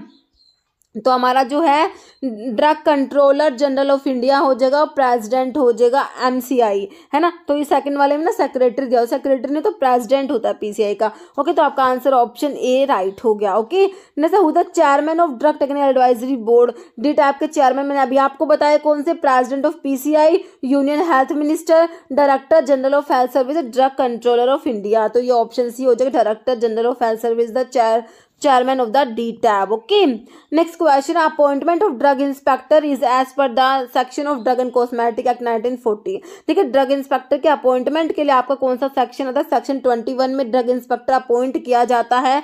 आंसर आपका हो जाएगा ऑप्शन सी, सेक्शन 21 हो जाएगा। ओके, और गवर्नमेंट एनालिस्ट की बात होती है तो उसके लिए सेक्शन 20 आपने याद रखना है। ओके, तो ड्रग इंस्पेक्टर के लिए सेक्शन 21 और गवर्नमेंट एनालिस्ट की बात होगी तो हम सेक्शन 20 याद रखेंगे। नेक्स्ट ड्रग इंस्पेक्टर के बारे में और लिखा हुआ है, ड्रग इंस्पेक्टर क्या पब्लिक सर्वेंट होता है अपॉइंटेड अंडर सेक्शन 21। इसकी एलिजिबिलिटी क्या होती है ड्रग इंस्पेक्टर के लिए, देखिए बी फॉर्म तो आपने होना ही होना है, ठीक है। तो बी फॉर्म और 18 मंथ एक्सपीरियंस होता है manufacturing of any 1 schedule C drug. Power of drug inspector के लिए आपका सेक्शन 22 होता है और प्रोसीजर ऑफ इंस्पेक्शन के लिए आपका सेक्शन 23 आता है। ओके, नेक्स्ट क्वेश्चन है पावर ऑफ, फिर आपसे वही पूछ लिया, पावर का पूछ लिया, power of drug inspector appointed under the drug and cosmetic act 1940 are mentioned under which of the following section. तो ये क्वेश्चन हमारा उड़ीसा में पूछा हुआ है, उड़ीसा का 2021 का जो प्रीवियस पेपर था ना, तो उसमें ये ड्रग इंस्पेक्टर की पावर पूछी हुई थी। ओके, तो मैंने आपको बताया पावर के लिए आपने कौन सा सेक्शन याद रखना है, सेक्शन 22 हमने याद रखना है। तो ऑप्शन हमारा क्या हो जाएगा, सी हो जाएगा, सेक्शन 22 होता है पावर्स के लिए और ड्रग इंस्पेक्टर अपॉइंट होता है सेक्शन 21 में और प्रोसीजर ऑफ इंस्पेक्शन के लिए सेक्शन 23 हम लोग याद रखेंगे। Okay, next drug inspector should intimate the purpose of taking drug samples to the person concerned in form number 15, 16, 17 या 18। तो कौन से फॉर्म नंबर में जो है ये होगा, तो ये आपका है फॉर्म नंबर 17 होता है इसके लिए। ओके, देखिए when a sample of drug is taken for the purpose of test और analysis inspector should intimate purpose of person concerned in writing in form number 17। Okay, next question है गवर्नमेंट एनालिस्ट के बारे में पूछा हुआ है। Who are responsible for matters related to Ayurveda, Siddha and Unani drugs. देखिए मैंने आपको ड्रग एंड कॉस्मेटिक एक्ट में तो जो बताया आपको गवर्नमेंट एनालिस्ट के लिए बताया कौन सा सेक्शन, सेक्शन 20 बताया। अभी आपसे आयुर्वेदा, सिद्धा एंड यूनानी के लिए पूछा है, ठीक है। तो इसमें अपॉइंटमेंट होता है कौन सा सेक्शन में। देखिए सेक्शन 33F है, 33G है, 33H है या 33E। तो इसमें है ना कौन सा हो जाएगा, सेक्शन 33F हो जाएगा। ओके, गवर्नमेंट एनालिस्ट के लिए है आयुर्वेदा, सिद्धा एंड यूनानी में गवर्नमेंट एनालिस्ट के लिए आपका सेक्शन आ जाएगा 33F। और अगर आयुर्वेदा, सिद्धा एंड यूनानी में ड्रग इंस्पेक्टर की बात होती है तो आप लोगों ने क्या याद रखना है पता है, section 33G drug inspector Ayurveda, Siddha and यूनानी के लिए। ओके, तो इसमें लिखा हुआ ड्रग इंस्पेक्टर आयुर्वेदा, सिद्धा, यूनानी के लिए अगर अब होती है तो सेक्शन 33G की बात, 33G याद रखेंगे। ओके, जैसे member nominated by central government in drug consultative committee, जो आपकी ड्रग कंसल्टेटिव कमेटी हमने पढ़ी है तो उसमें सेंट्रल गवर्नमेंट जो है कितने मेंबर नॉमिनेट करती है, 1, 2, 3 या 4, तो 2 मेंबर नॉमिनेट करेगी सेंट्रल गवर्नमेंट। ओके, आपका आंसर क्या हो जाएगा, ऑप्शन बी। देखिए ड्रग कंसल्टेटिव कमेटी जो होती है इसको कॉन्स्टिट्यूट कौन करता है, सेंट्रल गवर्नमेंट करती है। ये एडवाइजरी कमेटी होती है for the central and state government and DTAB. It consist of, इसमें 2 रिप्रेजेंटेटिव होते हैं नॉमिनेटेड बाय, जिनको सेंट्रल गवर्नमेंट नॉमिनेट करती है। तो देखिए सेंट्रल गवर्नमेंट कितने मेंबर्स नॉमिनेट कर रही है डिफरेंट डिफरेंट जगह पे, जैसे कि डीटैब में, ड्रग कंसल्टेटिव कमेटी में, आपके जो फार्मेसी एक्ट में आप PCI के बारे में पढ़ेंगे। तो इनमें सेंट्रल गवर्नमेंट जो नॉमिनेट करती है ना वो बहुत इंपॉर्टेंट होता है, बहुत से एग्जाम्स में पूछे गए हैं, ठीक है। तो हमने डीटैब में भी आपके नॉमिनेटेड मेंबर्स में 2 मेंबर नॉमिनेट देखे सेंट्रल गवर्नमेंट ने करे थे, तो इसमें भी आपके 2 मेंबर हैं, 2 representative nominated by the central government. Okay, and 1 nominee of each of the state government. Okay, next question देखिए, DTAB is constitute in every 1 year, 2, 3 या 5। तो हमने अभी क्या देखा इसके लिए, 3 ईयर देखा है ना, answer is option C. Next question, DTAB stands for, बिल्कुल सिंपल है, ड्रग टेक्निकल एडवाइजरी बोर्ड होता है। ऑप्शन देख लीजिए, ऑप्शन ए में ही दिया हुआ है drug technical advisory board.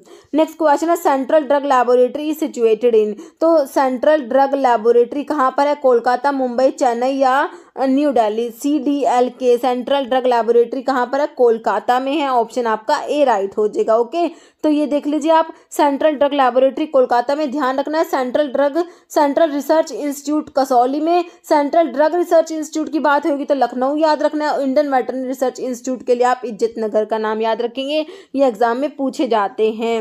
Next central drug research institute, देखिए पूछ लिया एग्जाम में, रिसेंटली पूछा 2023 में ही। सेंट्रल ड्रग रिसर्च इंस्टीट्यूट कहाँ पर है, कसौली में तो सेंट्रल रिसर्च इंस्टीट्यूट देखा। कलकत्ता तो कोलकाता में सेंट्रल ड्रग लैबोरेटरी देखी, तो आपका लखनऊ आंसर हो जाएगा, ऑप्शन डी हो जाएगा। सेंट्रल ड्रग रिसर्च इंस्टीट्यूट कहाँ पर है, लखनऊ में है। ओके, ऑप्शन सी हो गया।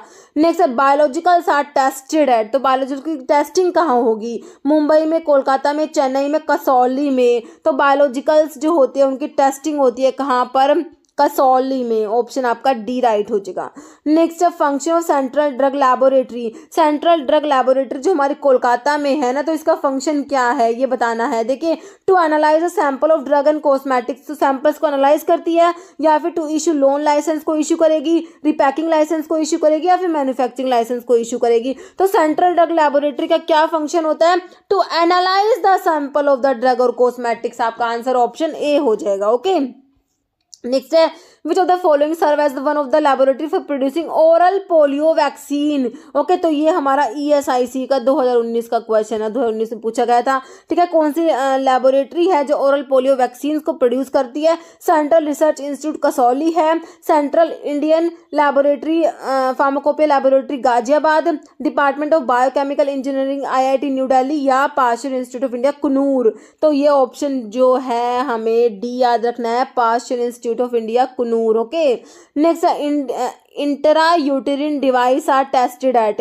तो इंट्रा यूटेरिन डिवाइस की टेस्टिंग कहाँ होती है, सेंट्रल रिसर्च इंस्टीट्यूट दिया है आपको Kasauli, central drug testing laboratory Thane, central drug laboratory Calcutta, या इंडियन फार्माकोपिया लैबोरेटरी गाजियाबाद। तो ये ऑप्शन बी आपने याद रखना है, सेंट्रल ड्रग टेस्टिंग लैबोरेटरी थाने याद रखना है इसके लिए। ओके, नेक्स्ट है, which of the following schedule X की ड्रग कौन सी है। तो एक्स में आपने narcotic drug, psychotropic substance, habit forming drugs देखी थी, थैलिडोमाइड दिया है, अमोक्सिसिलिन दिया, कीटामिन दिया, हैलोथेन दिया। तो बता दीजिए कौन सी है, शेड्यूल एक्स वाली ड्रग कीटामिन हो जाएगा ना, ऑप्शन 3।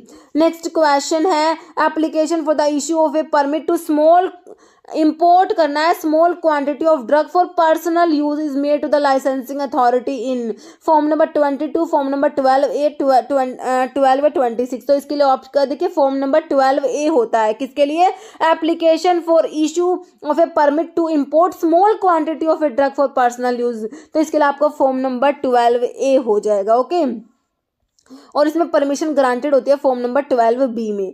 नेक्स्ट है CDSCO का फुल फॉर्म आपने बताना है, CDSCO central drug standard control organization, जो आपको ऑप्शन ए में ही दिया हुआ है ना।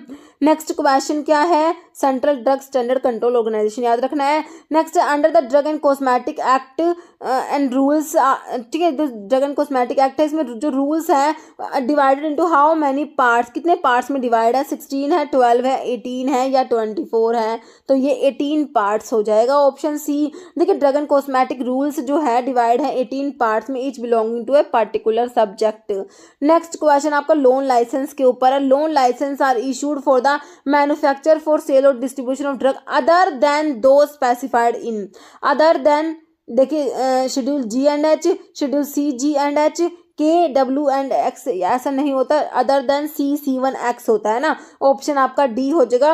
Loan licence are issue for the manufacture for sale और distribution of drug other than those specified in schedule C, C1 and X। Okay, next question है, और लोन लाइसेंस के बारे में लिखा भी हुआ है, क्या होता है लोन लाइसेंस। देखिए लोन लाइसेंस क्या होता है, means a licence which licensing authority में issue to applicant who does not have his own arrangement, मतलब कि उसका खुद का कोई अरेंजमेंट नहीं होता मैन्युफैक्चरिंग के लिए, but who intends to avail himself of the manufacturing facility owned by another licensee. Okay, loan licence issue होता है for the manufacturing for sale और distribution of drug other than those specified in schedule C, C1X। Okay, okay, application for grant or renewal of such loan license shall be made in form number 24A and license should be issued in form number 25A। Okay, ये हो गया आपका loan licence के बारे में। Next question देखिए क्या है, according to drug and cosmetic act and rules phenobarbital comes under which schedule. तो फिनोबार्बिटल कौन सा शेड्यूल में आएगी, शेड्यूल G में। तो G में तो मेडिकल सुपरविजन वाली ड्रग्स आती है, X में habit forming narcotic psychotropic substance, तो आपका फिनोबार्बिटल शेड्यूल X की ड्रग हो जाएगी। बाकी H में आपके प्रिस्क्रिप्शन ड्रग आती है और शेड्यूल C में बायोलॉजिकल एंड स्पेशल प्रोडक्ट्स आते हैं। Next under which schedule requirement for displaying manufacturing raw material and analytical record of drug deals with. तो इसके लिए U, M, U1 या W, तो इसके लिए हमने शेड्यूल U देखा था ना, ऑप्शन 1 राइट हो जाएगा। जैसे which of the following true, इनमें से कौन सा बात सही लिखा हुआ है, which of the following is are true, मतलब कि इनमें से एक सही है या फिर ज़्यादा सही है। A, B, C, D 4 option है। देखिए पहले तो आपको ड्रग स्टोर लिखा हुआ है, कह रहे premises licensed for retail sale of drug where licensee do not engage the service of a qualified person. Okay, ये ड्रग स्टोर की डेफिनेशन लिखी हुई है। फिर कह रहे केमिस्ट एंड ड्रगिस्ट में क्या है, premises licensed for retail sale of drug where licensee employ service of a qualified person. यहाँ पर क्वालिफाइड पर्सन है but do not maintain pharmacy for compounding against prescription. ठीक है, तो यहाँ पर कंपाउंडिंग नहीं हो रही बट क्वालिफाइड पर्सन होता है किसमें, केमिस्ट एंड ड्रगिस्ट में। और फार्मेसी क्या होता है, premises licence for retail sale of drug where licensee employ the service of qualified person है and maintain a pharmacy for compounding against prescription. तो बताइए तीनों बातें सही है क्या। देखिए तीनों ही डेफिनेशन सही लिखी हुई है, ऑप्शन D राइट हो जाएगा। ओके, तो फार्मेसी में क्या है, आपका क्वालिफाइड पर्सन भी है और कंपाउंडिंग भी हो रही है। ओके, केमिस्ट एंड ड्रगिस्ट में क्वालिफाइड पर्सन है बट कंपाउंडिंग नहीं होती। और ड्रग स्टोर क्या होता है, premises licence for retail sale of drug where licensee do not engage the service, यहाँ पे क्वालिफाइड पर्सन ही भी नहीं होता। ओके, तो इन तीनों की डेफिनेशन एग्जाम में पूछी हुई है अलग अलग। ठीक है, तो आपको थोड़ा सा ध्यान रखना है। नेक्स्ट प्लेस वेयर लाइसेंसी, अब देखिए ये क्वेश्चन आगे केरला में पूछा हुआ है। Licensee employ the service of a qualified person है but drug are not compounded, compounding नहीं हो रही। क्वालिफाइड पर्सन तो है बट कंपाउंडिंग नहीं है। तो किसके बारे में बताया था, chemist and druggist, pharmacy, wholesale shop या मैन्युफैक्चरिंग यूनिट। तो ये हमारा केमिस्ट एंड ड्रगिस्ट आ जाएगा ना। फार्मेसी में दोनों होते हैं कि क्वालिफाइड पर्सन भी होता है, कंपाउंडिंग भी होती है फार्मेसी में। तो आपका आंसर क्या हो गया, ऑप्शन A हो जाएगा, है ना। नेक्स्ट ये केमिस्ट एंड ड्रगिस्ट के बारे में लिखा हुआ है, premises licence for retail sale of drug where licensee employ the service of qualified person but do not maintain pharmacy for compounding against prescription. Okay, next question देखिए, drug store के बारे में पूछा हुआ है, ये भी एक एग्जाम में आया हुआ है। देखिए, as per the drug and cosmetic 1940, drug store के बारे में, ड्रग स्टोर का मैंने क्या बताया था, देखिए licensee where service of registered pharmacist is employed but do not maintain a pharmacy, licensee who employ the service of registered pharmacist and maintain a pharmacy for compounding and against prescription, तो compounding भी हो रही है, qualified person भी है, तो ये तो फार्मेसी हो गया। Licensee where drug are temporary stored या licence where service of a qualified person is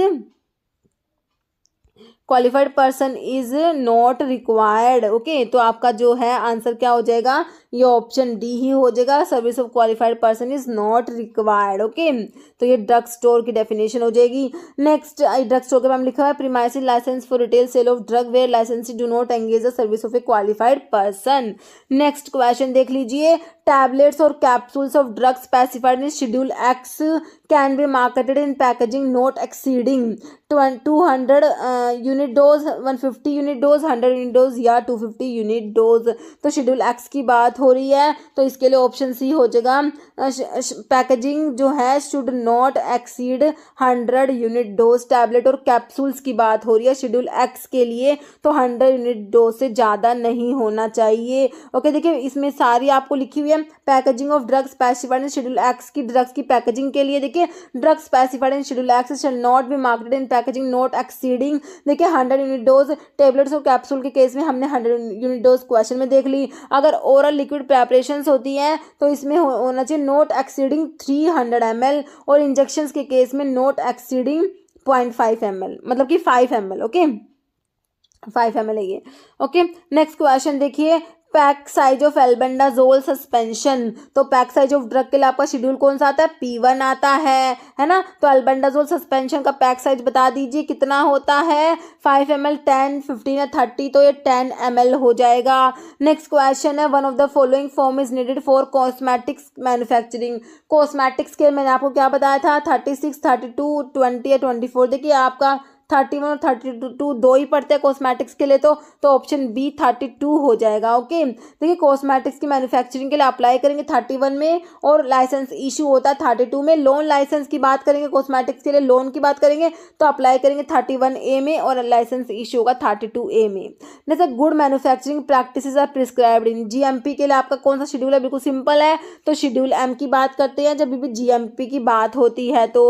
और G में कौन सी आती है, जो मेडिकल सुपरविजन में ड्रग्स लेनी होती है, GMS से हम लोग याद रखते हैं। P में आपका लाइफ पीरियड ऑफ ड्रग आता है, और S में क्या आता है, स्टैंडर्ड्स फॉर कॉस्मेटिक्स आता है। जैसे drug specified in schedule x shell be marketed in packaging not exceeding, तो वही शेड्यूल एक्स की ड्रग के बारे में क्वेश्चन देखिए तमिलनाडु में पूछा हुआ क्वेश्चन अभी रिसेंटली। देखिए टैबलेट्स और कैप्सूल्स के लिए हमने कितना देखा था, 100 unit dose in case of tablet और कैप्सूल, बिल्कुल सही है। 300 ml in case of oral liquid preparations, ये भी सही है। 5 ml in case of injection, ये भी सही है। तो आपके तो तीनों ही बातें सही लिख दी इन्होंने, answer is option D. Okay, next question है, which one of the following drug is not a schedule C1। C1 में कौन सी नहीं आती, देखिए C में आपके पेरेंट्रल्स आते हैं, C1 में आपके नॉन पेरेंट्रल्स आते हैं ना। तो देखिए आपकी नॉट आ C1 में नहीं आती। देखिए डिजिटालिस है, एर्गोट है, फिश लीवर ऑयल है, स्ट्रिप्टोमाइसिन, तो स्ट्रिप्टोमाइसिन आपकी इनमें नहीं आती C1 में। ओके, नेक्स्ट है शेड्यूल M1 के ऊपर पूछा हुआ है, deals with the requirement of factory premises for the manufacturing of, तो मैंने आपको M1, M2, M3 के लिए क्या बताया था, M1, M2, M3 का हमने HCM याद रखना है। होम्योपैथिक के लिए GMP, कॉस्मेटिक्स के लिए, मेडिकल डिवाइसेस के लिए। M1 पूछा तो होम्योपैथी देख लीजिए कहाँ पर दिया हुआ है, तो आपको देखिए ऑप्शन जो है मेडिकल डिवाइसेस दिया है, तो इसके लिए तो आपका M3 हो जाता है। होम्योपैथिक दिया है तो आपका ऑप्शन जो है बी हो जाएगा, होम्योपैथिक प्रेपरेशंस के लिए GMP। Okay, next on the label of schedule G drug which among the following should not be present. Schedule G में जो मेडिकल सुपरविजन में ड्रग्स लेनी होती है तो उनके लेबल पे क्या नहीं होना चाहिए। देखिए सिंबल इन रेड है, डेट ऑफ एक्सपायरी है, पोटेंसी इन यूनिट है, मैन्युफैक्चरिंग और import license number.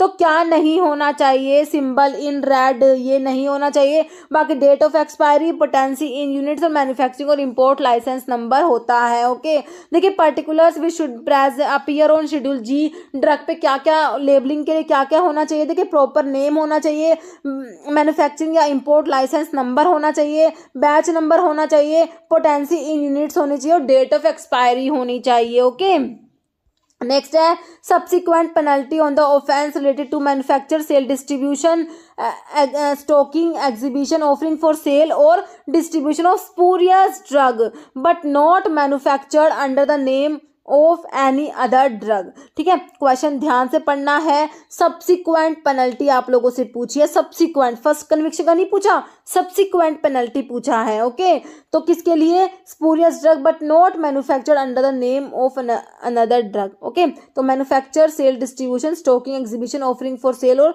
Distribution of spurious drug but not manufactured under the name of another drug. ठीक है, तो ऑप्शन देख लीजिए, इम्प्रिजनमेंट अप टू 10 years और फाइन अप टू 20,000 और both, imprisonment for not less than 6 years to 10 years and fine not less than 10,000, imprisonment for 2 to 4 years and fine of not less than 5,000 और both, या imprisonment up to 10 years और fine up to 5,000 और both। Okay, तो इसका जो है answer आपका option जो है बी हो जाएगा, imprisonment for not less than 6 years to 10 years and fine of not less than 10,000। Okay, next question, license for restricted sale of drug other than those specified in schedule C1X। देखिए licence किसके लिए, restricted के लिए पूछा है, restricted के लिए, other than C1X, तो यह अभी रिसेंटली महाराष्ट्र में पूछा हुआ क्वेश्चन है। ओके, देखिए अदर देन C1X के लिए मैंने आपको क्या बताया था, अदर देन C1X के लिए क्या बताया था, फॉर्म नंबर 20 है ना। और आपसे रिस्ट्रिक्टेड के लिए पूछा तो मैंने क्या कहा था, आप 20 के आगे ए लगा दीजिए अगर रिस्ट्रिक्टेड की बात हो रही हो। रिटेल होता तो सिंपल 20 रख देते, होलसेल होता तो 20 के आगे बी लगा देते, और होलसेल विद मोटर व्हीकल होता तो 20 के आगे 2 बार बी लगा देते, सिंपल है ना। तो आपका इसमें क्या हो जाएगा, 20, 20B, 21F या 20A, तो आपका हो जाएगा option D 20A, restricted cell की बात हो रही है। ओके, तो ये सेल की बात हो रही है, सेल लाइसेंस है और रिस्ट्रिक्टेड सेल है। ओके, नेक्स्ट है total number of nominated members in D tab. तो आपने डी टैब में मेंबर्स देखे थे ना, 5, 5, 8, जो एक्स ऑफिशियल तो 8 थे, इलेक्टेड नॉमिनेटेड 5 थे, है ना। तो आपसे क्या पूछा हुआ है कि कितने मतलब कि हैं आपके नॉमिनेटेड, कितने मेंबर है, कितने, ये भी रिसेंटली पूछा हुआ क्वेश्चन है। 5, 8, 6 या 4, तो कितने होते हैं, 5 होते हैं ना, ऑप्शन आपका ए राइट हो जाएगा। Next standard to be compiled with by imported drug is mentioned in, तो ये भी आपका रिसेंटली पूछा हुआ है। शेड्यूल एच में प्रिस्क्रिप्शन ड्रग आएगी, ए में सारी एप्लीकेशन फॉर्म आ जाएंगे। First schedule to the act, उसमें आपकी वो आयुर्वेदा सिद्धा यूनानी की बुक्स आती है। बचा क्या, ऑप्शन डी, तो आपका जो है second schedule to the act जो है उसमें आएगा standard to be compiled with the imported drug. Okay, next है life period of polio vaccine. देखिए पोलियो वैक्सीन का लाइफ पीरियड आपने बताना है, व्हेन स्टोर करेंगे एट -20 डिग्री सेल्सियस पे अगर स्टोर करेंगे तो इसका लाइफ पीरियड कितना होता है, 12 मंथ, 24, 6 या 3 मंथ, तो कितना होता है 24 मंथ हो जाएगा अगर -20 डिग्री सेल्सियस पे स्टोर करेंगे तो। ओके, नेक्स्ट है इफ द लेबल और container bear the name of an individual और company purporting to be the manufacturer of drug which individual or company is fictitious or does not exist, it belongs to, तो कौन सी class की drug की बात हो रही है, हमने देखी थी मिस ब्रांडेड ड्रग देखी थी, अडल्ट्रेटेड, स्पूरियस, तीनों ही ड्रग देखी थी। तो फिक्टिशियस है या फिर डज नॉट एग्जिस्ट है, तो ये किस में आ जाएगा आपका, स्पूरियस में आ जाएगा ना, तो आपका ऑप्शन सी हो जाएगा स्पूरियस ड्रग। ओके, नेक्स्ट है application for grant of a licence to cell, stock, exhibit और ऑफर फॉर सेल और distribute drug other than those specified in schedule X by wholesale is in. देखिए अब जो हमने licence देखे थे other than CC1X के लिए 20 देखा था, CC1 के लिए 21, तो वो हमारे क्या थे, वो हमें लाइसेंस थे। अब इनके लिए अप्लाई भी तो करना पड़ेगा ना, तो अभी एप्लीकेशन वाला पूछा आप लोगों से कि एप्लीकेशन के लिए बताना है। ओके, और किसके लिए, other than those specified in schedule X. Okay, देखिए एप्लीकेशन के लिए ना आपने ना फॉर्म नंबर 19 याद रखना होता है। ओके, तो अगर आपसे कहा है कि क्या है, देखिए application for grant of a licence to cell, stock, exhibit और ऑफर फॉर सेल और distribute drug other than those specified in schedule X by wholesale. Okay, तो आपने आपका जो है इसमें हो जाएगा फॉर्म नंबर 19 हो जाएगा। ओके, तो आंसर क्या हो जाएगा इसका, ऑप्शन ए हो जाएगा, फॉर्म नंबर 19 हो जाएगा। और अगर इसमें देखिए रिस्ट्रिक्टेड की बात होती तो फॉर्म नंबर 19 के आगे ए लगा देते, एप्लीकेशन की ही बात हो रही है ये, ओके। और अगर होता आपका मोटर व्हीकल होता तो इसमें 19 के आगे ना 2 बार ए लग जाता, ओके। और ये एक बार मैंने सारे लिखे हुए थे, ठीक है। इसका आंसर जो है आपका ऑप्शन ए हो गया। देखिए फॉर्म नंबर 19 जो होता है, अभी हम किसकी बात कर रहे हैं, एप्लीकेशंस की। एप्लीकेशंस फॉर ग्रांट और renewal of licence to cell, stock, exhibit और distribute drug other than schedule X, okay. और 19A जो होता है वो किसके लिए हो जाएगा, एप्लीकेशन फॉर ग्रांट और renewal of restricted licence to cell, stock, exhibit और distribute drug to by retail by dealer who does not engage qualified person, ठीक है। रिस्ट्रिक्टेड की बात हो रही है तो 19 के आगे ए लगा देंगे। एप्लीकेशन की बात हो रही है, ध्यान से पढ़ना है, ओके। और लाइसेंस फॉर दिस, और इसके लाइसेंस इशू होता है 20A में, ओके।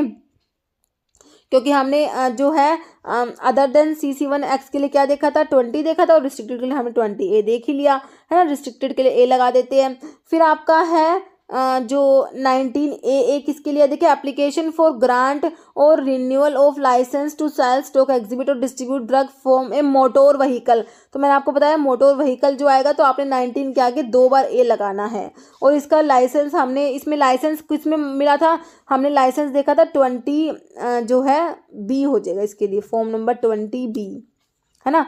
और जो है इसका फॉर्म नंबर 19B किसके लिए है, application for licence to cell, stock, exhibit, sale और डिस्ट्रीब्यूट होम्योपैथिक मेडिसिन के लिए अप्लाई करेंगे फॉर्म नंबर 19B में। और लाइसेंस फॉर रिटेल, इसके रिटेल के लिए इशू होगा फॉर्म नंबर 20C में, और होलसेल के लिए इशू होगा फॉर्म नंबर 20D में। और certificate for renewal of licence issue होता है फॉर्म नंबर 20E में, ओके।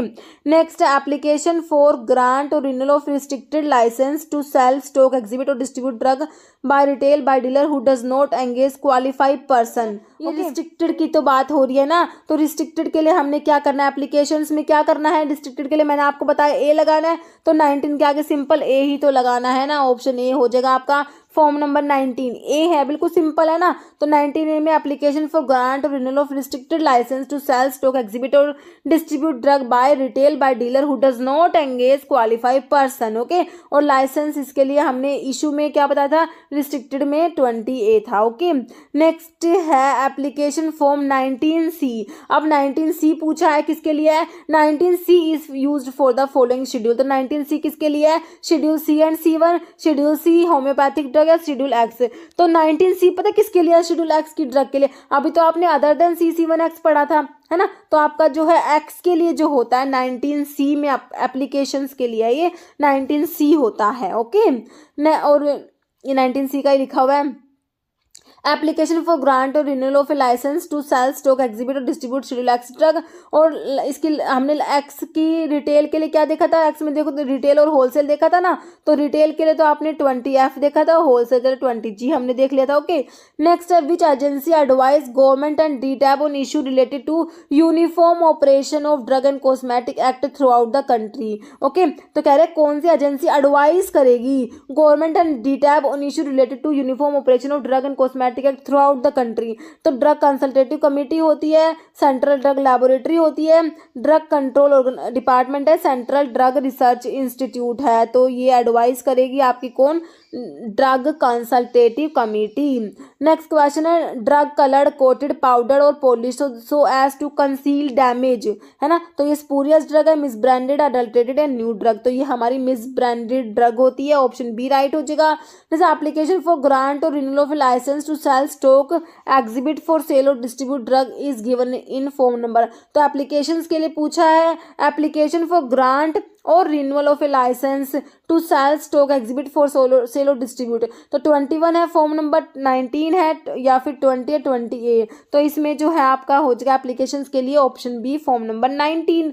नेक्स्ट है drug inspector is appointed as per the provision of. तो ड्रग इंस्पेक्टर अपॉइंट होता है, देखिए फार्मेसी एक्ट के 1948, drug and cosmetic act 1945, drug inspector act 1940 and narcotic and psychotropic. तो आपका जो है ये ड्रग एंड कॉस्मेटिक एक्ट हमने पढ़ा 1945, ओके। नेक्स्ट है permission to initiate clinical trial with new drug is obtained by applying in form number 22, form number 12, form number 11 है, form number 20। तो इसके लिए आपका होता है फॉर्म नंबर 12 होता है, okay. Permission to initiate clinical trial with new drug, तो इसे ऑब्टेन करेंगे फॉर्म नंबर 12 में। नेक्स्ट CDSCO का हेडक्वार्टर बताना है कहाँ है, न्यू दिल्ली, मुंबई, कोलकाता, चेन्नई, तो ये कहाँ पर है, CDSCO का हेडक्वार्टर है option A New Delhi. Next है which of the following is not a function of central drug standard control organisation, CDSCO का फंक्शन कौन सा नहीं है, approval of a new drug, granting permission to conduct clinical trials, setting standards for drug, cosmetic, diagnostic and medical devices, सारे ही function है। ये देखिए control of price of bulk drug and formulation, तो प्राइस को कंट्रोल नहीं करेगा, option D right हो जाएगा। नेक्स्ट है आपने देखिए मैच कर मतलब डज नॉट मैच, इनमें से कौन सा जो है मैच नहीं हो रहा, शेड्यूल्स को ही रिवाइज कर ले, शेड्यूल्स के ऊपर क्वेश्चन है। देखिए रिक्वायरमेंट ऑफ फैक्ट्री प्रीमाइसिस के लिए कौन सा शेड्यूल बताया था, रिक्वायरमेंट ऑफ फैक्ट्री प्रीमाइसिस के लिए schedule M, standards for disinfectant fluid के लिए शेड्यूल O बिल्कुल सही है, लाइफ पीरियड ऑफ ड्रग के लिए तो शेड्यूल P बताया था ना, तो इसमें तो Y दिया हुआ है, तो ये ही गलत दिया हुआ है, तो आपका answer does not match option C 3 हो जाएगा।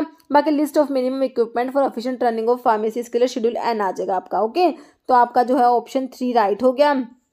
नेक्स्ट है which form serve as a licence to operate blood bank, blood bank को ऑपरेट करने के लिए लाइसेंस के लिए फॉर्म बताना है, form number 28B, form number 28C, form number 28D या फॉर्म नंबर 28A, तो इसका जो है आंसर क्या हो जाएगा, ऑप्शन बी हो जाएगा, फॉर्म नंबर 28C हो जाएगा। ओके, तो आंसर क्या हो जाएगा, फॉर्म नंबर 28C हो जाएगा। देखिए आपका जो है इसके लिए जो अप्लाई करते हैं application for grant renewal of licence for operation of blood bank for processing of whole blood और प्रेपरेशन ऑफ ब्लड कंपोनेंट्स, तो इसके लिए अप्लाई करेंगे फॉर्म नंबर 27C में और लाइसेंस इशू होता है 28C में। ओके, नेक्स्ट क्वेश्चन है mention the form number in which import licence is granted for drug specified in schedule C1 excluding those specified in X। ओके, C1 के लिए है एक्सक्लूडिंग X, तो तमिलनाडु में पूछा हुआ क्वेश्चन है। देखिए इंपोर्ट लाइसेंस का पूछा हुआ है, किसका, इंपोर्ट लाइसेंस के लिए पूछा हुआ है ये, तो form number 14, form number 10B, form number 24 या फॉर्म नंबर 10। ओके, तो इसका आंसर क्या हो जाएगा आपका, फॉर्म नंबर 10 हो जाएगा। ओके, ऑप्शन डी हो जाएगा। देखिए इंपोर्ट लाइसेंस के लिए आपका होता है फॉर्म नंबर 8 होता है, उसमें अप्लाई करते हैं application for licence to import drug except schedule X के अलावा जो ड्रग है उसके इंपोर्ट के लिए अप्लाई करेंगे फॉर्म नंबर 8 में और लाइसेंस इशू होता है फॉर्म नंबर 10 में। Okay, next application for licence to import schedule X drug, अभी आपने देख लिया कि X के अलावा जो ड्रग है उनके लिए तो 8 में जो अप्लाई कर दिया इंपोर्ट लाइसेंस के लिए 10 में इशू हो गया, और X की बात करेंगे तो X के लिए क्या होता है form number 8A, form number 10A, form number 8 या फॉर्म नंबर 10, तो अगर X की बात होती है तो फॉर्म नंबर 8A में अप्लाई करेंगे और लाइसेंस इशू होगा फॉर्म नंबर 10A में। ओके, और X के अलावा ड्रग की बात हो जाएंगे एक्सेप्ट X है ना, शेड्यूल C1 जिसमें X इन्वॉल्व नहीं होगा तो उसमें इंपोर्ट लाइसेंस के लिए अप्लाई करेंगे 8 में और लाइसेंस इशू होगा 10 में, ये हमने देख लिया ना, तो ये इसमें और रिवाइज कर लीजिए। Application for licence to import schedule X drug की बात होगी तो एप्लीकेशन के लिए फॉर्म नंबर 8A और लाइसेंस इशू होगा 10A में, और एप्लीकेशन की बात होगी एक्सेप्ट X की बात होगी तो फॉर्म नंबर 8 में जो है आपका अप्लाई होगा, फॉर्म नंबर 10 में आपका इशू होगा। तो इंपोर्ट लाइसेंस के लिए आपको 4 ही फॉर्म याद करने होते हैं। Okay, next as per GMP permitted limit of solid content in water for injection. Okay, तो ये 100 ppm है, 1 ppm, 0.1 ppm है, 10 ppm, तो कितना होता है 10 ppm होता है। As per GMP permitted limit of solid content in water for injection is 10 ppm। Okay, तो ये हमारे हो गए ड्रग एंड कॉस्मेटिक एक्ट के क्वेश्चंस कंप्लीट कर लिए हमने। ओके, तो अभी हमेशा की तरह एक क्वेश्चन जिसका आंसर आप लोग देने वाले हैं। आप लोगों के लिए क्या क्वेश्चन है, central drug laboratory is situated इन कोलकाता, मुंबई, चेन्नई या न्यू दिल्ली, तो इसका आंसर आप लोगों ने कमेंट बॉक्स में देना है। इस वीडियो में इतना ही। अगर आपको वीडियो अच्छी लगी तो लाइक करना, शेयर करना, चैनल पर नए हैं तो मेरे आप लोगों से रिक्वेस्ट है कि चैनल को प्लीज सब्सक्राइब जरूर करना। Okay, thank you.